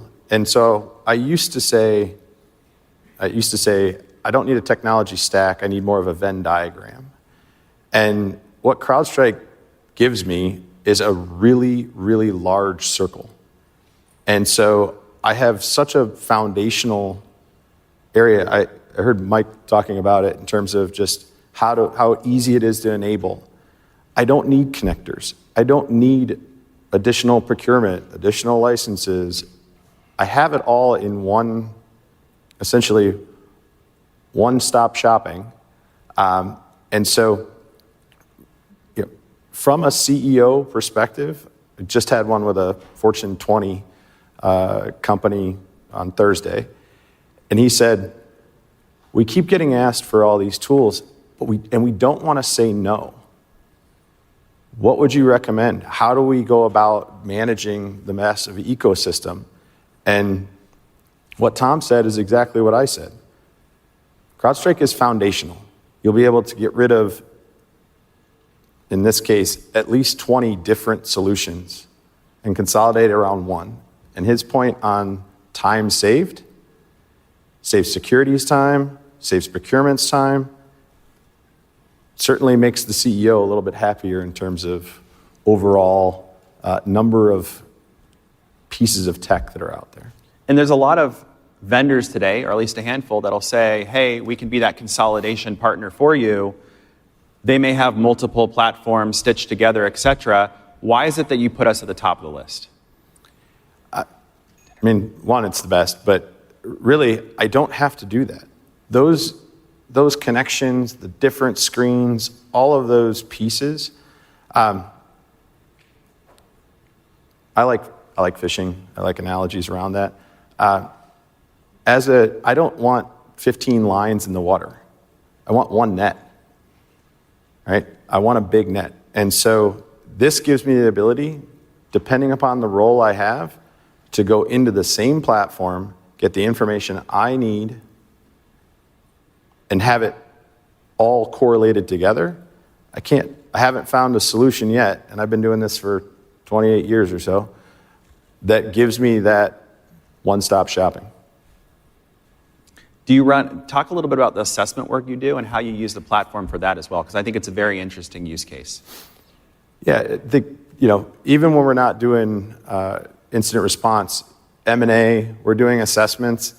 It used to take, you used to take 6, 8, 10 weeks to go in and get a view of a landscape because I have to have a different identity. I have to have different access points. I get data back in less than an hour.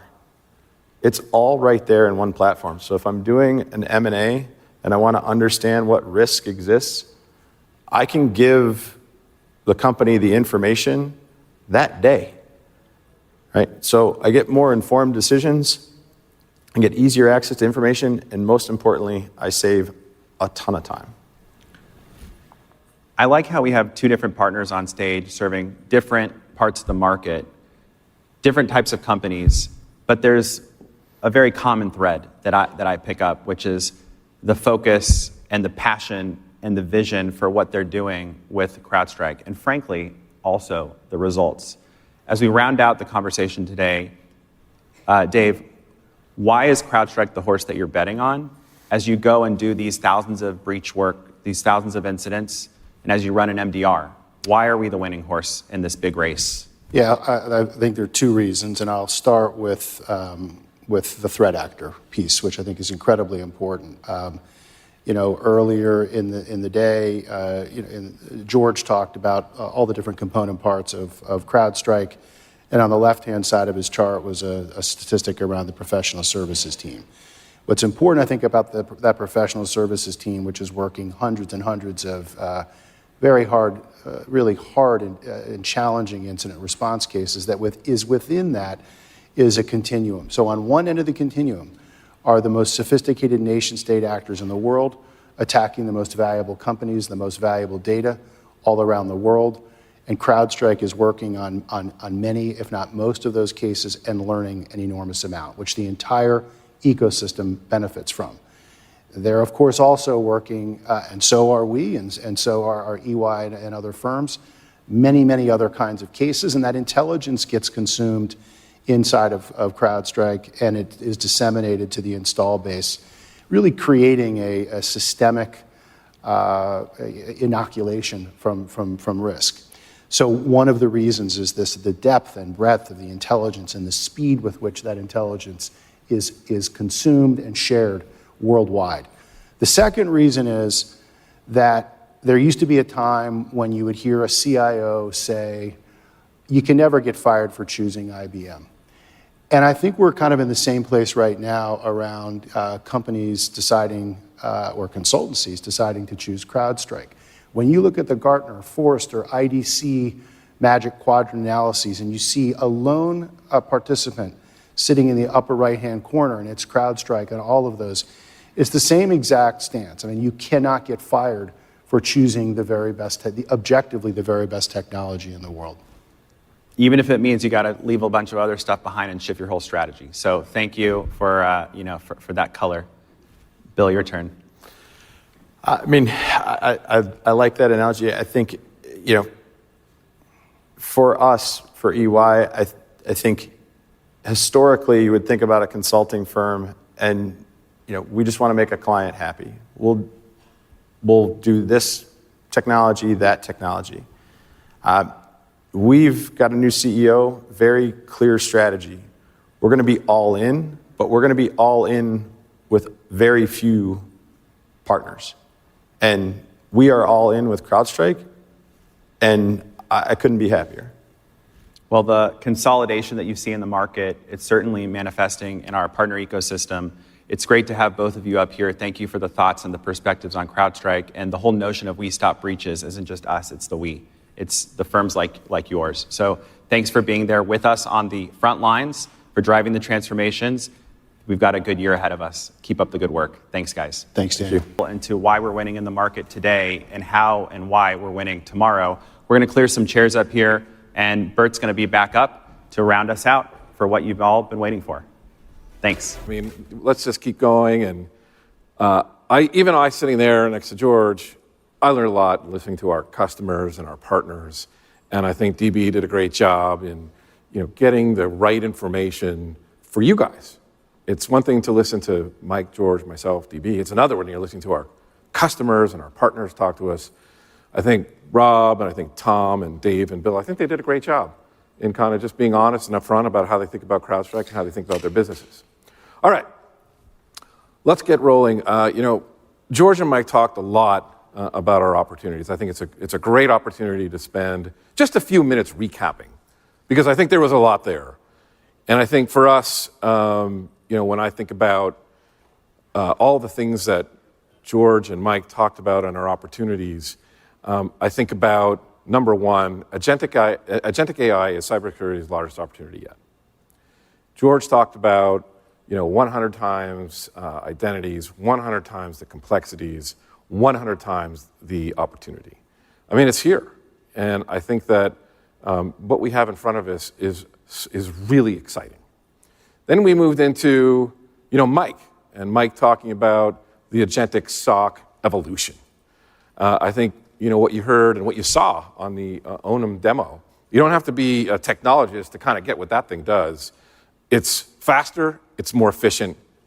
It plays right into the core differentiation for us. It's, better, faster, and of course for me, cheaper, right? All those things kind of matter.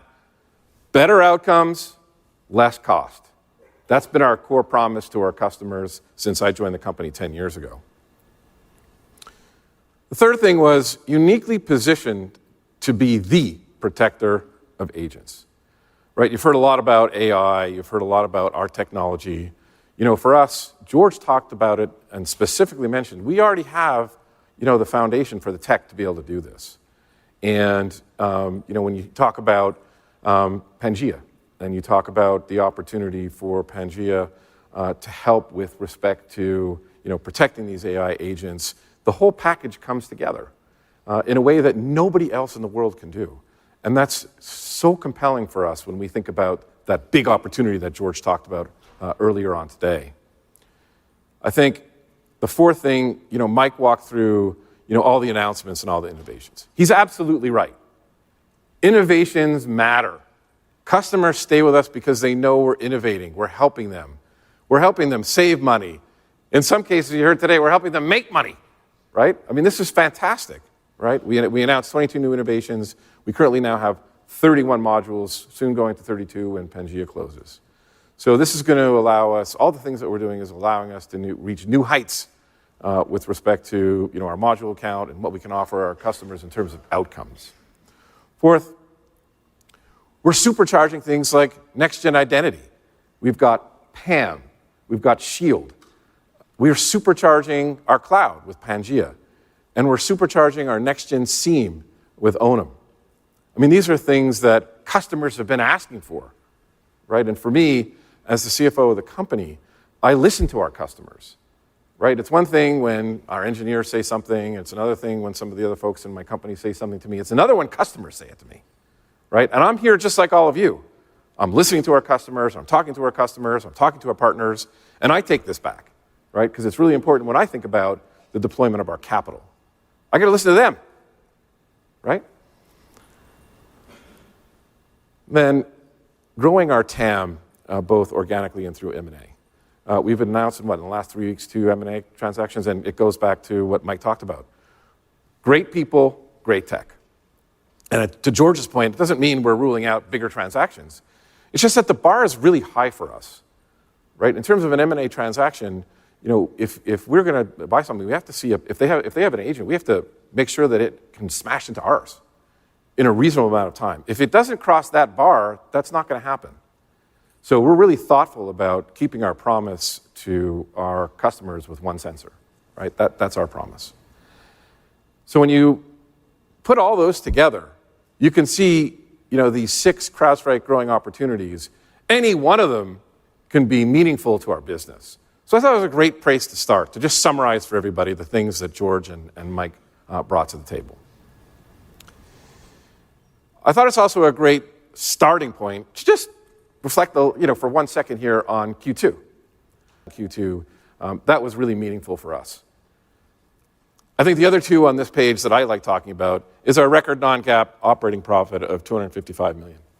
Talk about our conviction in net new ARR acceleration. We talked about Q2. I gave some stats, on our earnings call. We talked about, our revenue guide, and it assumes at least 40% growth in net new ARR in the back half.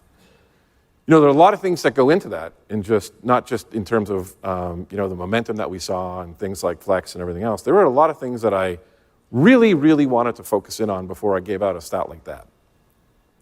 And some of them are on this page. You can see them here. It starts with the platform superiority. One platform, one console, one source of truth, right? That matters to customers. The Falcon Flex momentum. George showed a slide on that. All the great things that we talked about on the earnings call with respect to Flex, how it's being adopted, all the great benefits that we're getting from Flex. Look, I don't need to say anything more about Flex. You heard it from Rob, and then you heard it from Tom. I'll talk a little bit about a little later, but you don't even have to listen to us. Just listen to our customers. The strong pipeline, record, pipeline going to Q3. So those 3 things kind of really play into how I thought about the 40% growth in the back half on net new ARR. And then you've got, the continued strong retention. This is something that we worked so hard on, post the outage. We had to do all kinds of activities to keep our customers and keep them happy, and we did. And so we're still seeing the continued strong retention, and then we had upfront investments in go-to-market, obviously Flex, and then R&D and AI. We talked a lot about AI. So all those things combined together, get to this chart. Re-acceleration has arrived. Year over year, net new ARR growth of 17+% because of that translates from the 40% growth in the back half in net new ARR. Let's talk a minute about Falcon Flex. It is a commitment model, not a consumption model. And I've had a few questions here today, when we were on a break, about Falcon Flex. George and the customers, they want through it with you, right? It is easy to digest. We've taken out friction from the procurement process. The other thing it's done for me, in terms of working with our auditors, is I'm allowed to then, because it's a time-based commitment package, like Amazon, it's time-based, and it's a drawdown, it's not consumption, but it's a drawdown, but it's for a specific period of time, I'm able to recognize revenue ratably. And for me, that allows me to just talk to you about one model, not mixed models. Let's keep it simple, right? And we worked really hard to do that. And thankfully, we're there. And it's been such a success. It's a success for our customers. It's a success for us. I couldn't be happier. In all my years as a professional accountant, I've never seen a more eloquent licensing model in my life, right? And the good news is it stemmed from the customers. They said to us, I need access to your entire catalog. And George and team said, okay, we got to make this happen. And here's what I want. X, Y, Z. We got to make it easy for them to deploy when they want, how they want it. We got to make it easy for us to be able to recognize revenue. I want all these things. And guess what? We delivered all those things. Our customers are happy, and we're happy. George presented this slide. I smile every time I see this slide, right? Because it's showing the success of Flex. The one thing that's not on here is of that cohort of Reflex customers of over 100, and the average Reflex time of 5 months, we had an uplift of 50% of the contract in 5 months for that cohort. 50%. That's a big number. Nobody was more excited about that than I was. And it just goes to show you how when you're able to, invent something or innovate something, how it can really pay dividends. And we've seen it in terms of, George talked about all the copycats.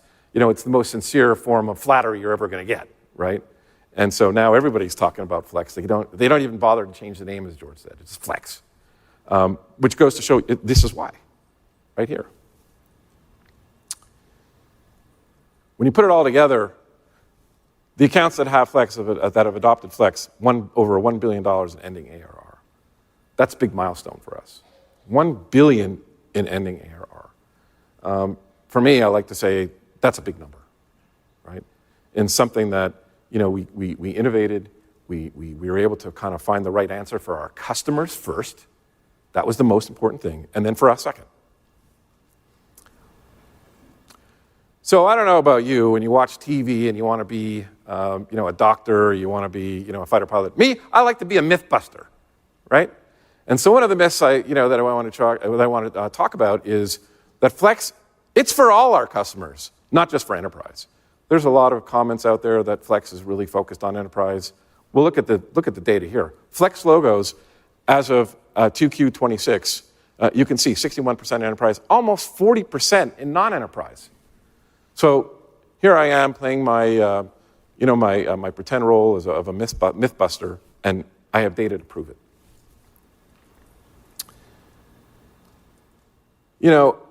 It's a great position to be in when finance can help the sales effort. Near and dear to my heart, right?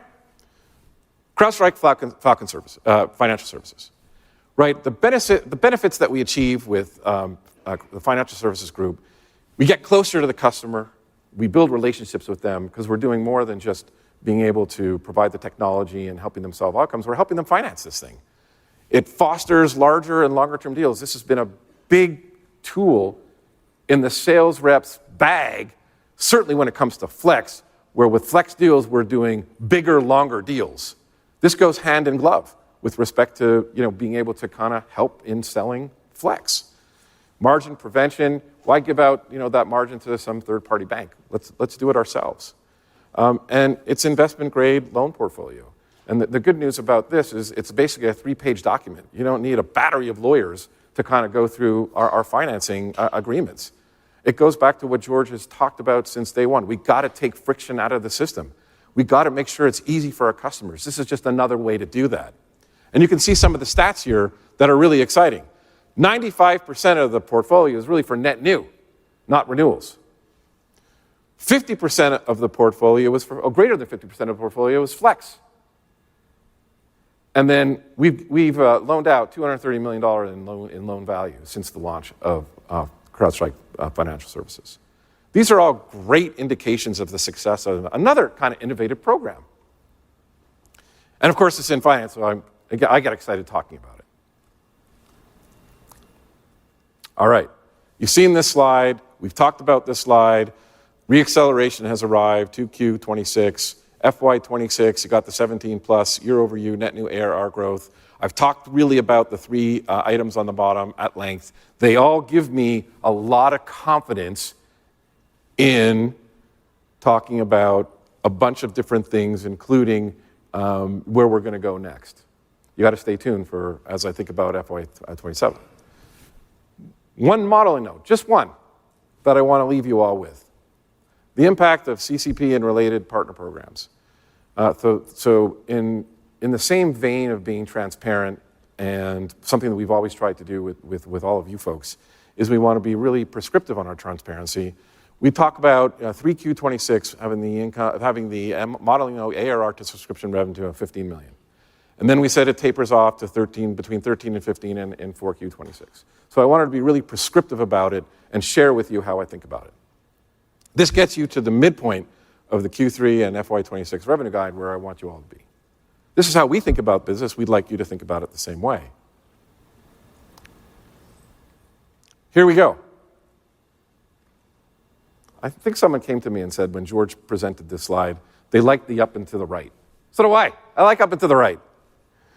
So without further ado, the up and to the right is we're looking at 20% plus year-over-year net new ARR growth for FY27. So when we thought about how we wanted to communicate to you how we feel about the business, the momentum of the business, the reacceleration of the business, that's it right here. This is how we think about it. And so, as all of you know, we've been really thoughtful in terms of what we've disclosed to you, how we've disclosed it to you. We want to give you more to help you build your models, not only for now, but in the future. And so, as a lot of you know, we haven't given out a whole lot of data, certainly at this point of time, in a fiscal year, for the following fiscal year. So I'm happy to be able to share that with all of you today. For us, we've heard from our customers, we've heard from our partners. You heard on stage how successful the partners are. You've heard on stage that some of these partners are building $100 million businesses with us. So for us, they're building SOC transformations. How are we helping them? Well, we've got our next-gen SIEM with Onum. We've got our next-gen identity with PAM and with Shield. These are real businesses that we're trying to help them with. The programs that we used to retain our customers with CCP were really successful. And we said to ourselves, why can't we turn these programs and drive more net new ARR? Why can't we do that and be successful with our partners going forward? And we said, yeah, we should be doing that. At the end of the day, the success that we saw, we don't want to leave it on the table. We want to go after it. We want to show everybody that, hey, our partners matter to us. And so we've taken this opportunity to share with you how we think about it, how we think about our partners building businesses around us. We're also leveraging our partners to be able to activate Flex. Not only activate Flex, but to utilize Flex. They're a huge extension of our sales force. They talk to customers all the time. So for us to be able to incent them to go do these initiatives is a huge win for us. And it's a huge win for them. You heard Bill and you heard Dave on stage saying how they think about our business. Well, here, we're going to incent you to do that. So we estimate that the total estimated partner program contra revenue as a percentage of total revenue is 0.8% for FY27 and for the foreseeable future. We did our own research internally, and we believe that is well within the industry norms. So we feel really good about these programs that we're putting in place going forward, going after the 20 billion, and then going after the 20% that I just showed you. So this is really important to us, and I think that you heard it directly from the partners, how they think about building their businesses around us. All right, so we've always talked about growth, not at all costs, and here's the example, right? Margin expansion. So we've got non-GAAP operating margin in FY27 at 24+%, coming from 21.1 to 21.6% for FY26. So we're doing all these things to make sure that our customers are delighted, but we also want to make sure that we're still thinking about profitability. When we think about all this, it stems from a bunch of different things that we've talked about today. From our growth initiatives, from our innovations, our upfront investments that we've been making, certainly in the first half, and the efficiency gains in the businesses that we've talked to and talked about. And we've got a lot of opportunity to be able to continue to grow our business profitably. And of course, also translates into expanding free cash flow margin in FY27. I've talked about 4Q26 being 27%, FY27 greater than 30%. And we get confidence in that through all the initiatives that we talked about, but also Flex, the bigger Flex deals that we talked about. We're talking about bigger, longer deals with our customers. You heard two of them on stage. Two of them on stage today. They're going all in with us. I heard that I don't know how many times. We should have counted 5. I heard at least 5 times that I heard we're all in with CrowdStrike.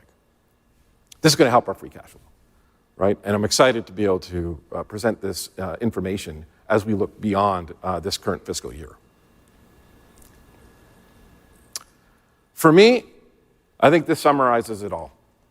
right? For our FY27 expectations, net new ARR growth year over year, 20% plus, non-GAAP operating margin, 24% plus, free cash flow margin, 30% plus.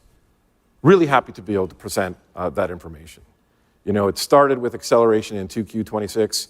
Then it went into what talking about the acceleration in the back half of FY26. And now continuing with our strong momentum, our growth opportunities, our margin expansion initiatives into FY27. In that same vein of more transparency, trying to give you more information about insights into our business, we're going to give formal FY27 AR guidance at the end of 4Q 26 earnings. I've never done that before, right? So I'm excited to be able to talk to us being able to give you even more. You like that one? I know, thumbs up. So we're trying to also do all the other things that we've been trying to be transparent about. This is just another example of how we're trying to be more transparent with everybody who's following CrowdStrike. All right. Let's shift a little bit to achieving the target model. Let's look even further into the future. I'm going to talk about our FY29 target model. When we announced the target model 2 years ago back at Fal Con, we were really thoughtful about how each of the different pieces play to get to that 10 billion. Now we're talking about 20 billion. But it really starts with gross margin. I think one of the things I'm most proud about of being a CFO at CrowdStrike is our journey with gross margin. When I first started, gross margin was around 30%. Today, we're over 80%. And it's a journey with my partners in the business, whether it's Mike, George, the whole group, to be able to get and achieve these numbers. And it was a journey, but we were successful at it. And for us to be above 80% non-GAAP subscription gross margin, that's a big deal, especially from where we came from. And we think about the last 12 months of the margin dynamics, a lot of things has happened, right? The last 12 months, as you all know, we were focused on retaining our customers. That was mission number one, so we gave out some CCP and related partner rebates. We had a lot of upfront investments in platform resilience, and we had upfront investments in international expansion. Those were some of the headwinds that we are up against in terms of our gross margin. Some of it was countered by some of the benefits. The data center investments we've been making are paying off, our economies of scale. The leveraged use of lower cost geographies. We were able to leverage moving some of our data with AWS, which is a great partner of ours, from West 1 to West 2. Efficient use of compute and storage. That's helped us to be able to maintain that 80% gross margin on a non-GAAP basis for our subscription revenue. But it doesn't stop there. I had sights of bigger gross margin, and I want to share with you how I think about it and how we can get to our target model, which is 82 to 85% FY29. Let's think about number one, migrations and optimization. We still have a tremendous amount of room for migrations to our own data centers and optimizing within our own data centers. And there are many ways we can do that. I think about the multiple data stores that we have. Being able to consolidate the multiple data stores is going to reduce cost, right? So the continued work that we're doing with migrations, that's going to help reduce costs. Economies of scale. We're a lot bigger than we were 2 years ago. We're a lot bigger than last year. We have more leverage. This is going to translate into more cost savings for us. Strategic use of AI. We've been talking about AI all day, all week, really, but we use it ourselves, right? We think about the efficiencies that we can gain in bending the hiring curve, right? We think that there's opportunities to go into each one of our departments, certainly the ones that impact gross margin, and say, hey, look, we've got tools. We have AI tools that can help you reduce your cost, your need for hiring more and more folks. We're trying to break that mold. We're trying to figure out a way to do it more effectively, more efficiently. This is one of them, use of AI, right? You heard Mike talk about the AI agents that can help reduce time to get tasks done. Automation. This is like one of my favorite words, automation, because I think reduction of dollars. Automation, let's go, right? Own them.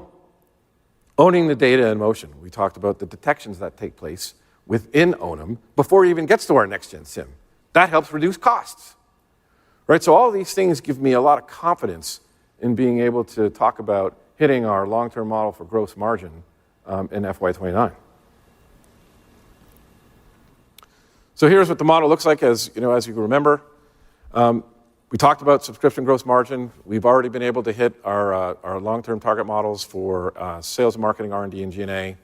We talked about our operating margin, where we're going next year, 24% as a minimum. We talked about our free cash flow percentage being greater than 30% next year. Well on our way on our path to get to our long-term model. I feel really comfortable and confident about being able to achieve these targets. For me, I think about all the big deals that we're doing, and you've heard about some of them on stage here in terms of with our customers and what Flex does. Flex is a big momentum gainer for a lot of these things. I envision a world, and I'm sure George does too, and we talk about it, where we only have a Flex license. Right? That's the one. Right? We're not quite there yet, but you can see with the momentum and the success that we're having with Flex, that's a path that we would like to go down. And for us, that drives a lot of this model, the efficiencies that we're able to gain. All right. We are now wildly focused on the path to 20 billion in ending ARR. You've seen this slide. I remember in FY22 when we talked about hitting, the 5 billion, by FY26. I've already told everybody on the earnings call that we're going to be there. We're almost there right now. And back then, that was a bold statement. Back then, it was, we didn't know all the things that we know today, but we're going to achieve it. Then we talked about hitting 10 billion in FY31. And then we talked about 20 billion in the future, and you can see why. Agentic SOC, a big piece to get to the 10 billion. You've got the agentic everywhere to get to the 20 billion. Those numbers that George was putting up, we had a lot of thought that went into those numbers, right? We feel that there's such a great opportunity right here, right now, for us to take advantage of, by the way, all the work that we've been doing for years. That's what gives us confidence about talking about the 20 billion. A little more insight. 2 years ago, we showed you this slide. 2 years ago, we showed you what we thought we'd be able to do with respect to each of these businesses. And then we showed you the TAM that we thought was there and for calendar year 28.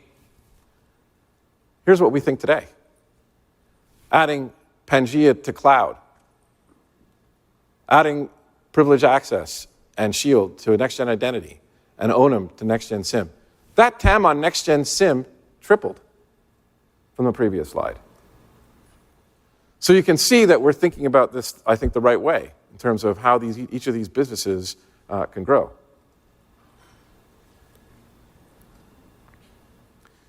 We also have significant new logo runway in global enterprise and SMB. This also gives me a lot of confidence. Look at the headroom. So for the estimated logo penetration in the global 2000s, we're still under 40%. Estimated logo penetration in the public sector, less than 2%. Estimated logo penetration in companies that have 5 to 250 employees, less than 1%.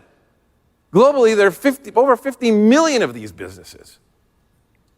So we have a tremendous opportunity with respect to that. And then finally, our estimated logo penetration in companies 251 to 7,499, roughly 7%.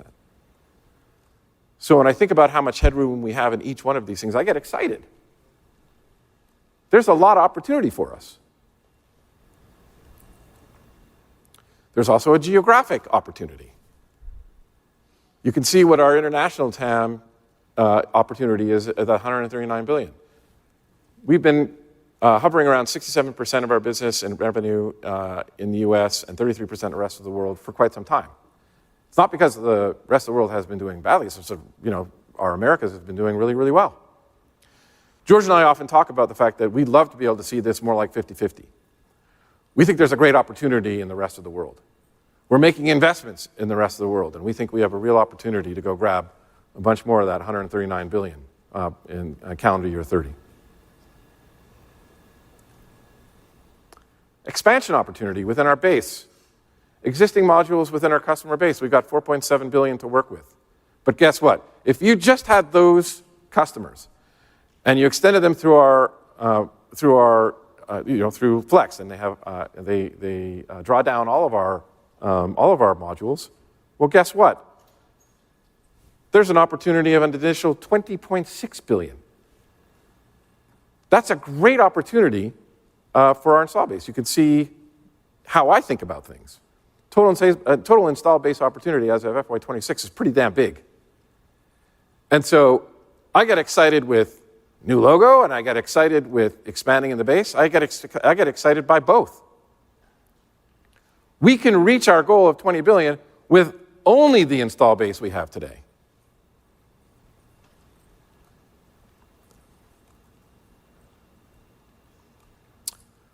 We had two partners up here. You heard them talk about building their businesses around us. You can see here that 90 plus of our businesses each have a $50 million business. You can see 200 of our businesses each with $20 million of business. That's just in CrowdStrike Business. This is incredible. You've got 370 partners transacted Flex deals. You've got 675 partners that doubled their business with us. I mean, these opportunities are real. You know, Dave and Bill, they came up here because they see a huge opportunity with us, and they think that they can make tremendous strides within their own companies using us. Our partners are ramping with Flex, with hundreds of partners transacting Flex deals. I think that when you think about our partners, and you tie it back to what I talked about earlier, and I talked about how the opportunity is in front of us, I think that all of you see the same thing that I do. We all see this incredible opportunity for us to go after that 20 billion and being able to leverage our entire partner community. And I think we have one of the best partner communities out there.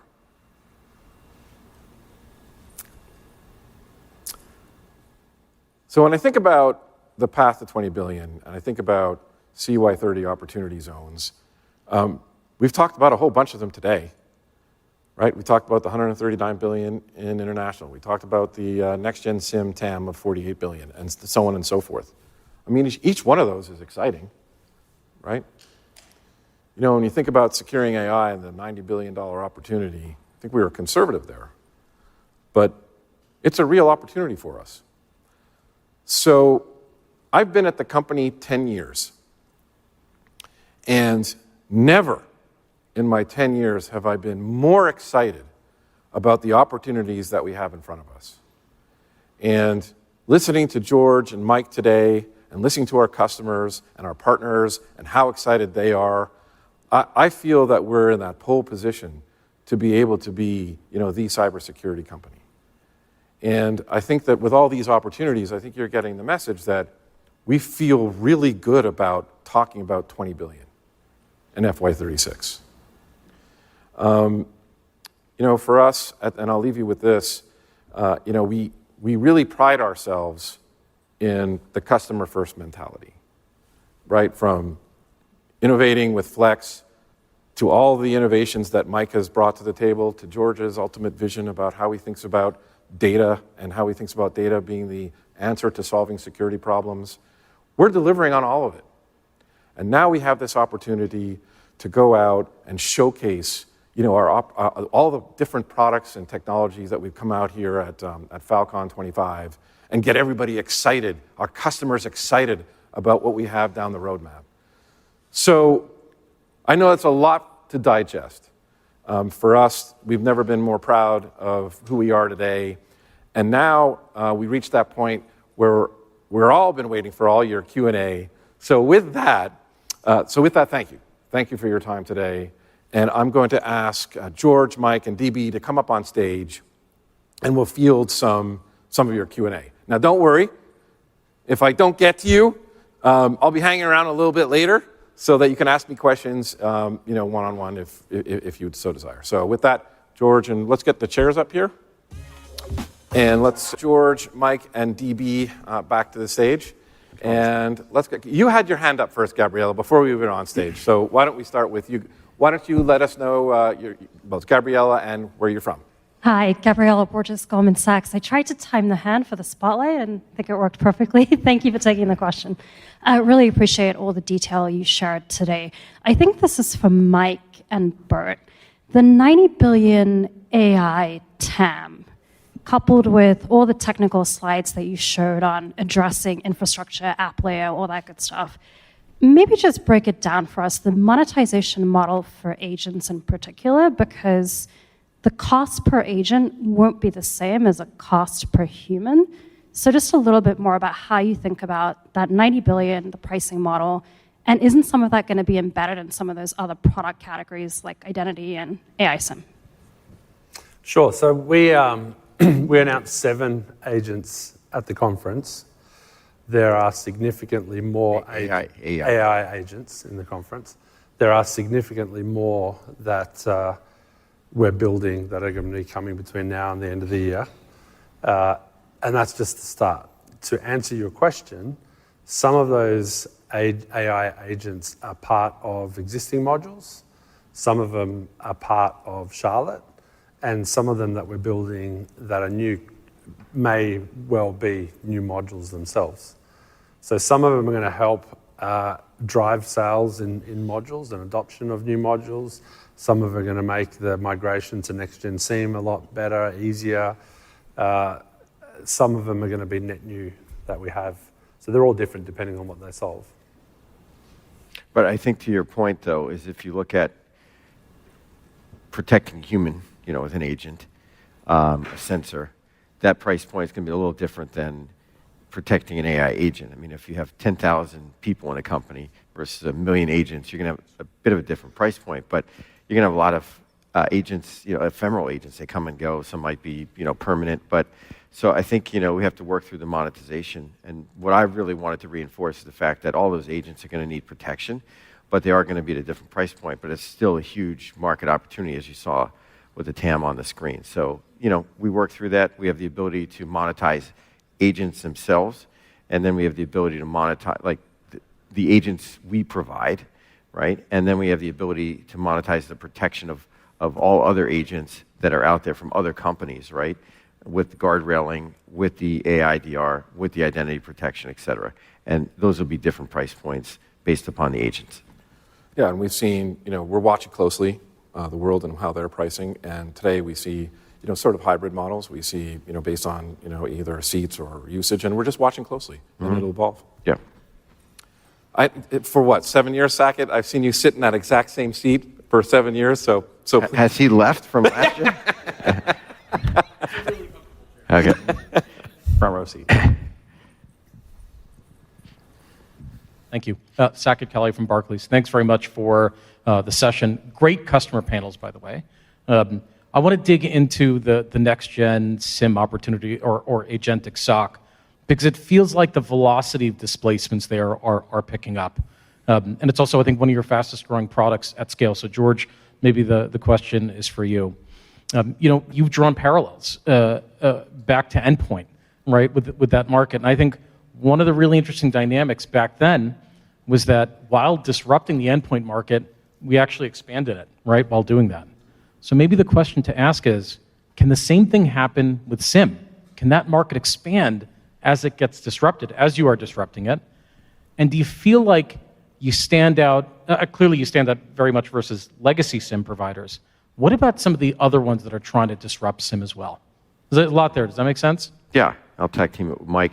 I think that's right. We've disrupted that market, and it has expanded. And it's expanded because it kind of gets back to my point earlier on. Data is really the fuel that helps solve security problems that are out there. We've just generated more data. From a technology perspective, generated more data. And from a security perspective, the more you have, the more outcomes you can actually provide. And I think when we look at where we are today, you're going to see more data be generated. I mean, if you look at the telemetry coming out of some of these big pods and some of the frontier model developers, right? It's incredible. Like the amount of compute, the amount of digital exhaust, it's crazy what you have to look at. And that's great, But then you also have the ability with Onum to be able to kind of pack that and help them save some money, but also take a greater share of wallet into the CrowdStrike pocket. So overall, I think the market's going to grow. But one of the things that we did, maybe just back to the earlier part of your question, when we displaced the existing legacy AV market, the first thing we did was we didn't go out and say, just throw away what you had. We said, why don't you just run us in parallel, right? And then all of a sudden everybody's like, well, geez, that's better, right? Well, we have the ability to, sure we're displacing, you heard all the big customers, but we have the ability to run in parallel, particularly with Onum. You just split the data, keep going where you're going with your old SIM, and we'll just take everything over in ours, and at some point you're going to turn the old one off. And before you know it, people are going to say the same thing. Well, and they have already. That's better than what I have. I don't need that anymore. So it really is a great strategy there. Yeah, and you saw the numbers that we showed earlier in terms of where we are. People aren't going from a legacy SIEM and moving to CrowdStrike without testing the other alternatives in that space.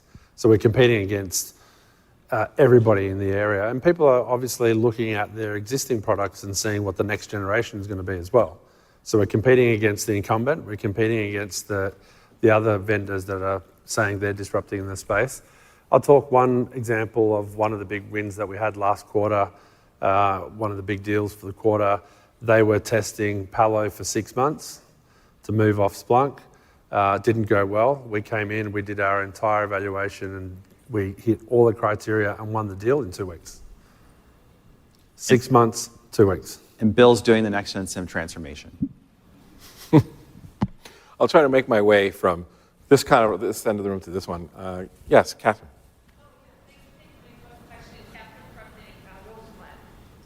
Give her the mic. Okay. Yeah. You spoke a lot about one system, and I would like you to compare it to Palo's 4 platforms. But could you go into the detail on your pricing strategy versus theirs and your architect and why you feel you're more competitive? Thank you. Let me start. I'll give it to Mike. When I started the company, what did I see?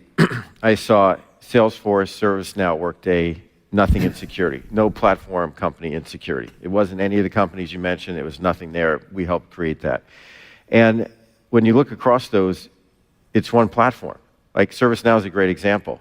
You look at what they've done and where they came from. They got one platform, right? I just use them. You can go through anyone else you want. That's what customers want. They don't want a context switch between different things. They don't want things stitched together. You know what platform has become? It's become the new buzzword for a point product. If you had 4 things, you put them together, they're really 4 point products. You just slap a platform label on it and go, they're 4 platforms. Customers want one. They want it fully integrated. And the problem, why doesn't everyone have one? Well, it's really hard. You have to have the right architecture. And it's really hard when you buy big things and you keep buying them to just jam them together and make one. Mike and I know from our prior employer, we bought a lot of stuff. It was really hard to put together, which is why we're so diligent in this is the company we want, this is the team we want, and we know we can get that tech integrated, and that's part of our brand promise. Mike, other comments there? Yeah, for sure. Look, from a technology perspective, nothing says security like needing a treasure map to find your tools. And, that's the reality of having lots of platforms. When you are dealing with an issue and you need to go to all different screens and different systems, you fail. When you need to be the systems integrator to deploy all the products and you're not Bill and Dave earlier, that's cost, that's complexity, and we find organizations just can't deal with that. So it's hard to get the products out. They never get deployed. They never integrate correctly. Inevitably, you bring in another product. So you mentioned Palo. They're bringing tools to try to stitch it all together. And over time, it just becomes really, really expensive. To George's point, we think we don't want to be a holding company for technology. We want the technology to effectively help all of the other modules be better. Use the data, collect it once. It's easier to deploy. It's cheaper to operationalize. Just know you heard from 2 amazing customers. They're basically saying, our jobs are secure because we get security from CrowdStrike. I think multiple platforms, you just can't say the same thing. So you have a common data layer. getting back to Mike's point, you collect once, reuse many. You could see the gross margin that Bert talked about. Every time we add a new module, it's almost pure gross margin. And once you have that data fabric in place, which by the way is hard, and we spend a lot of time doing that, it unlocks all the other value. And you heard it from our customers. They said, hey, we had all these different SIM and all these different tools that we had to go hunting around for, and just in the proof of concept, they basically had all the answers they needed from our next-gen SIM because of the data foundation and the architecture. Great. We'll kind of work our way kind of through this way. Why don't you go ahead, Brian? Hi, good afternoon. Brian Essex from JP Morgan. So I remember asking a threat intelligence expert at a well-known threat intelligence company, you've got these different vendors coming at the SIM market from different angles. You've got endpoint vendors and you've got network security vendors.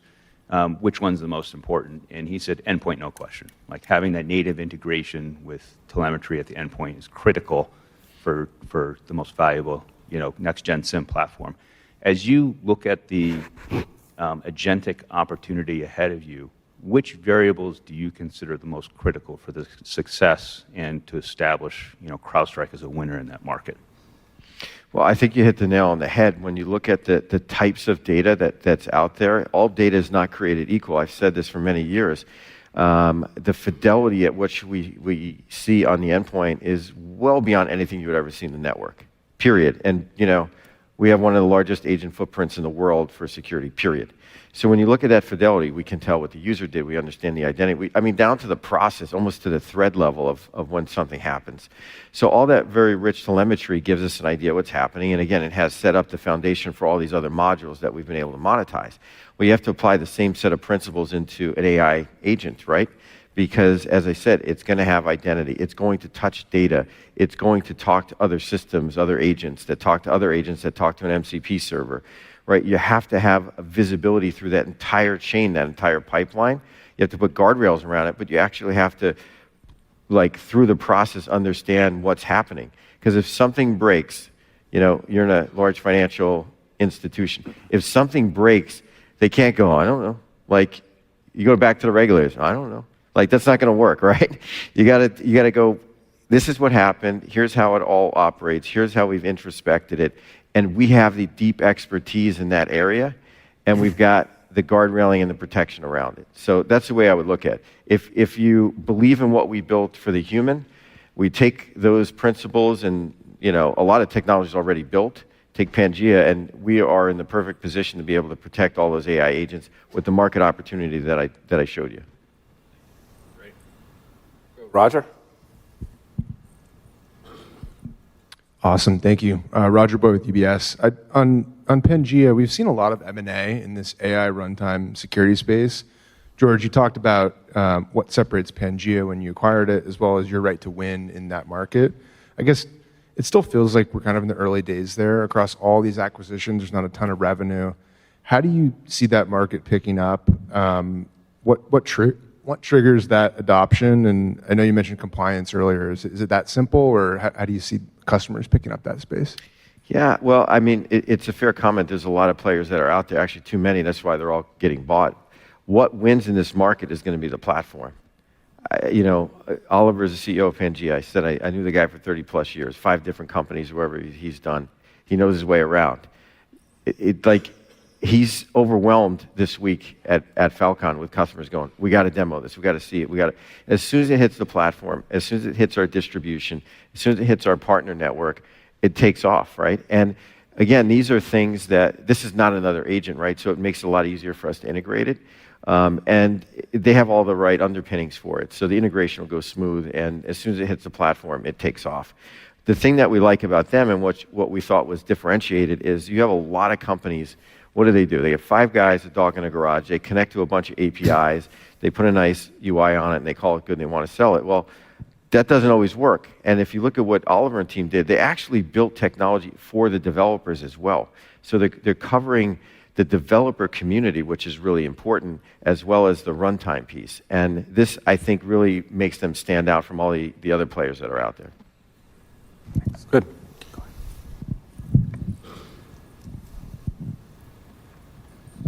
Who am I bringing to? Yeah, right here. Thanks. Junaid Siddiqui, Truist Securities. George, How do you see Charlotte AI Agent Works and things like Fusion and Foundry enabling CrowdStrike to, go beyond just core cybersecurity and delving further into IT use cases? And do you see that potentially accelerating, displacing some of these legacy vendors in IT and observability? Yeah, it's a good question. We get asked all the time. Like, so you do all this for security. What about outside of security? And some of the things that we've talked about is, the ability to get data from IT systems or observability data, health data. We do that now. We have this data. Like we have a lot of customers that are using it for security, for use cases beyond security. And I think that's really important. And as we go further and further into the DevOps and the SecOps community, as well as IT and the CIO, we have more and more use cases. I'll take a great example, Onum.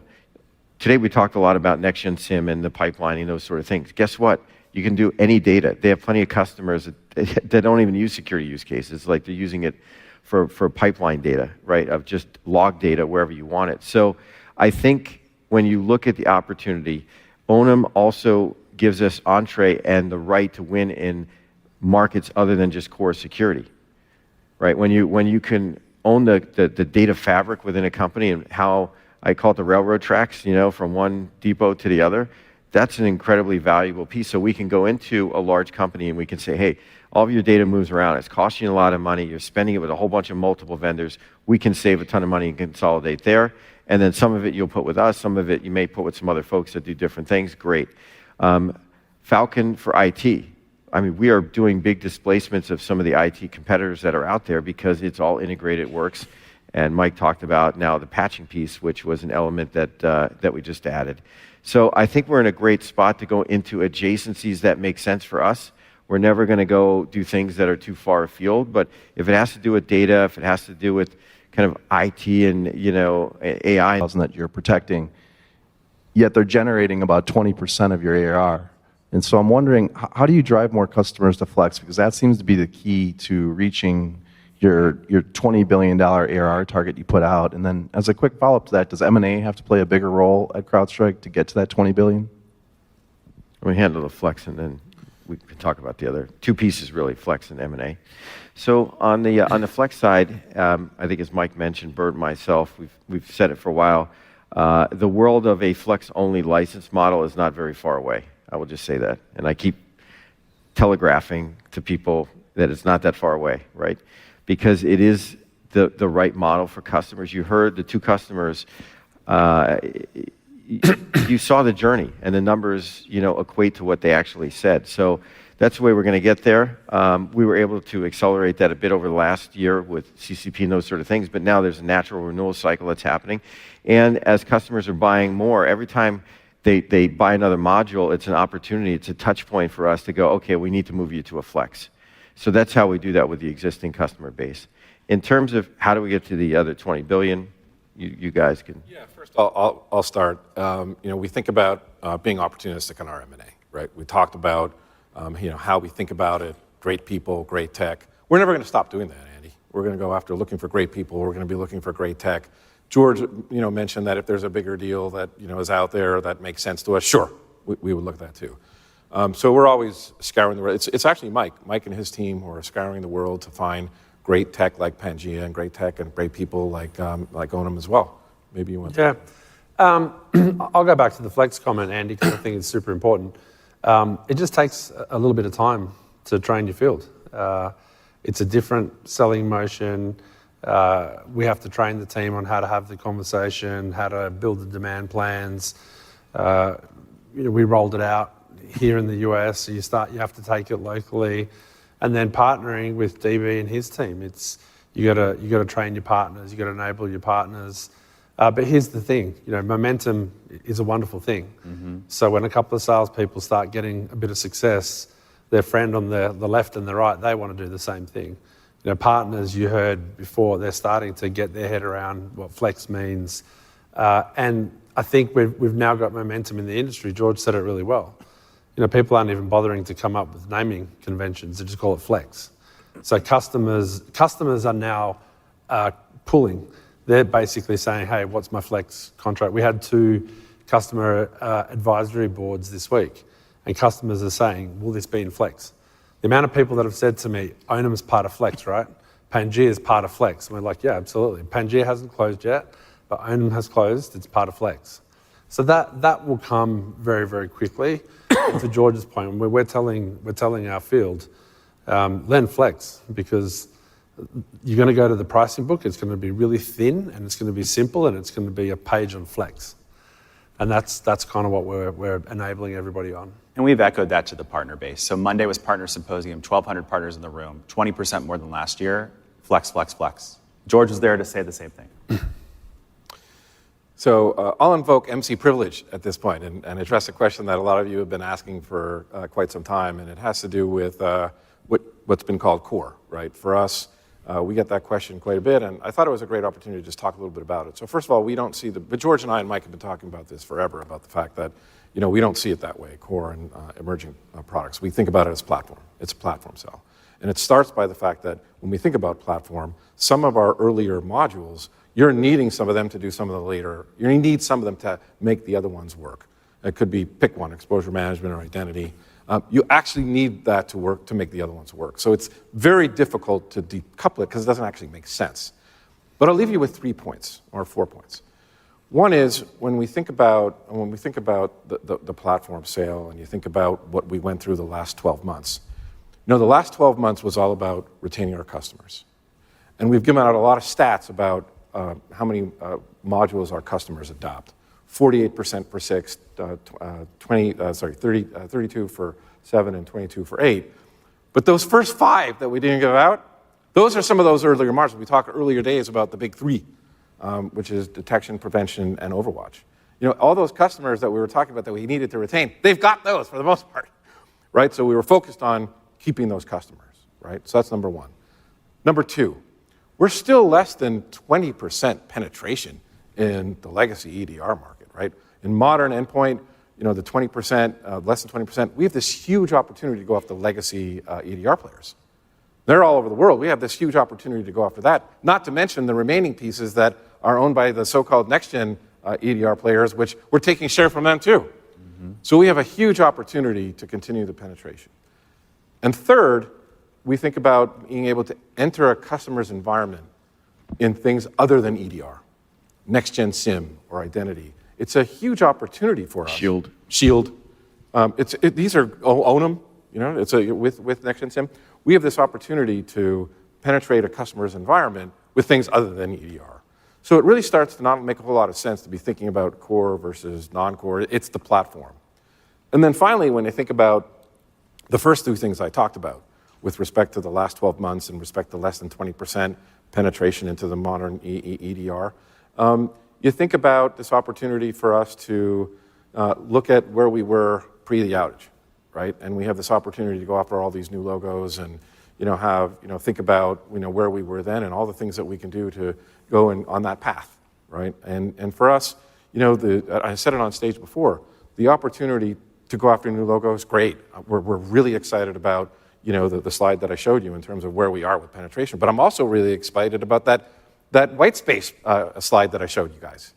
To get to the 20 billion, we can get there without new logos, right? So I get excited about both. So I just wanted to put a finer point on how we think about our business. And maybe I'll toss it. Well, I think I'm going to pass it to DB, but one of the ones in terms of new logos is what we did with Amazon Prime. I'm not sure if it, went under the radar for everybody. But yeah, just about 2 weeks ago we announced it.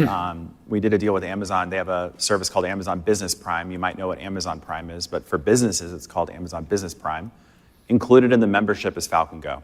It's our point-and-click, instant deploy, AV replacer for a massively underserved market.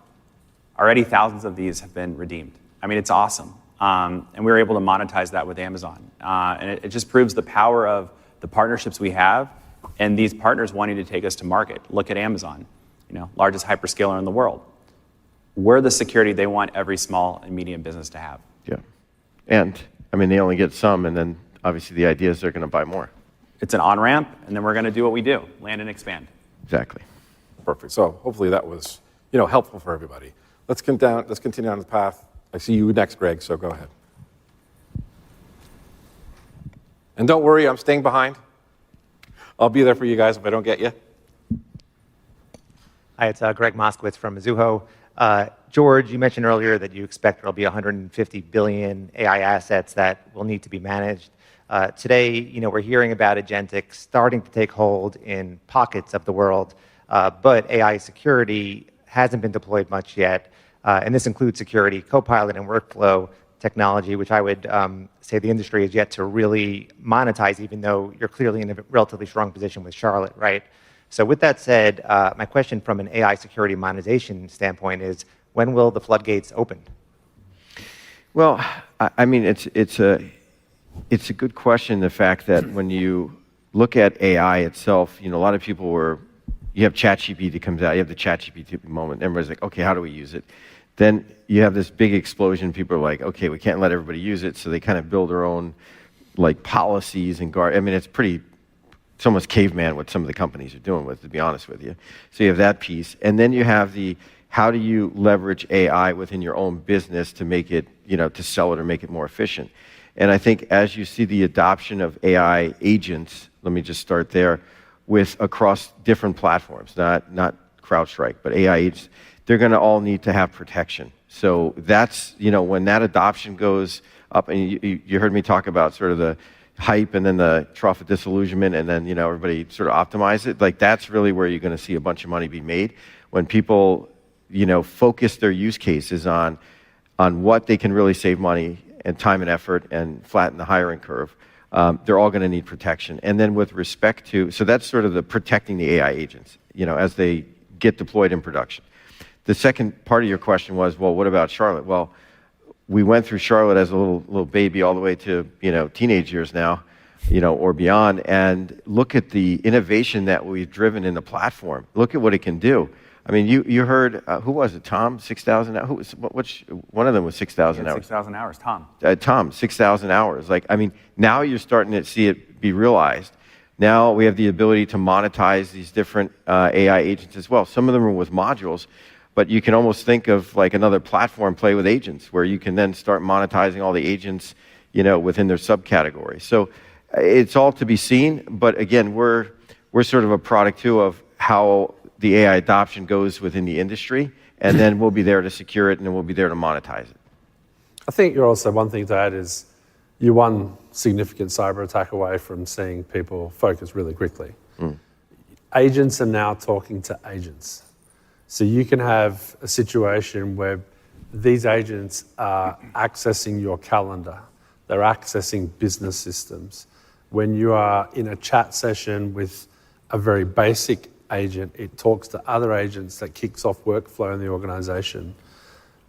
Adversaries are working out how to use those in an offensive way. When we see something significant, you're going to see that take off. Mm-hmm. With that, I see the time ran out, and I know that all of you want George, Mike, and DB to be back with our customers and do what they do best. But on behalf of George, Mike, DB, and myself, we want to thank you all for coming. We hope this was insightful, and I'm here to ask field questions after this is over. So thank you all very much. Thank you.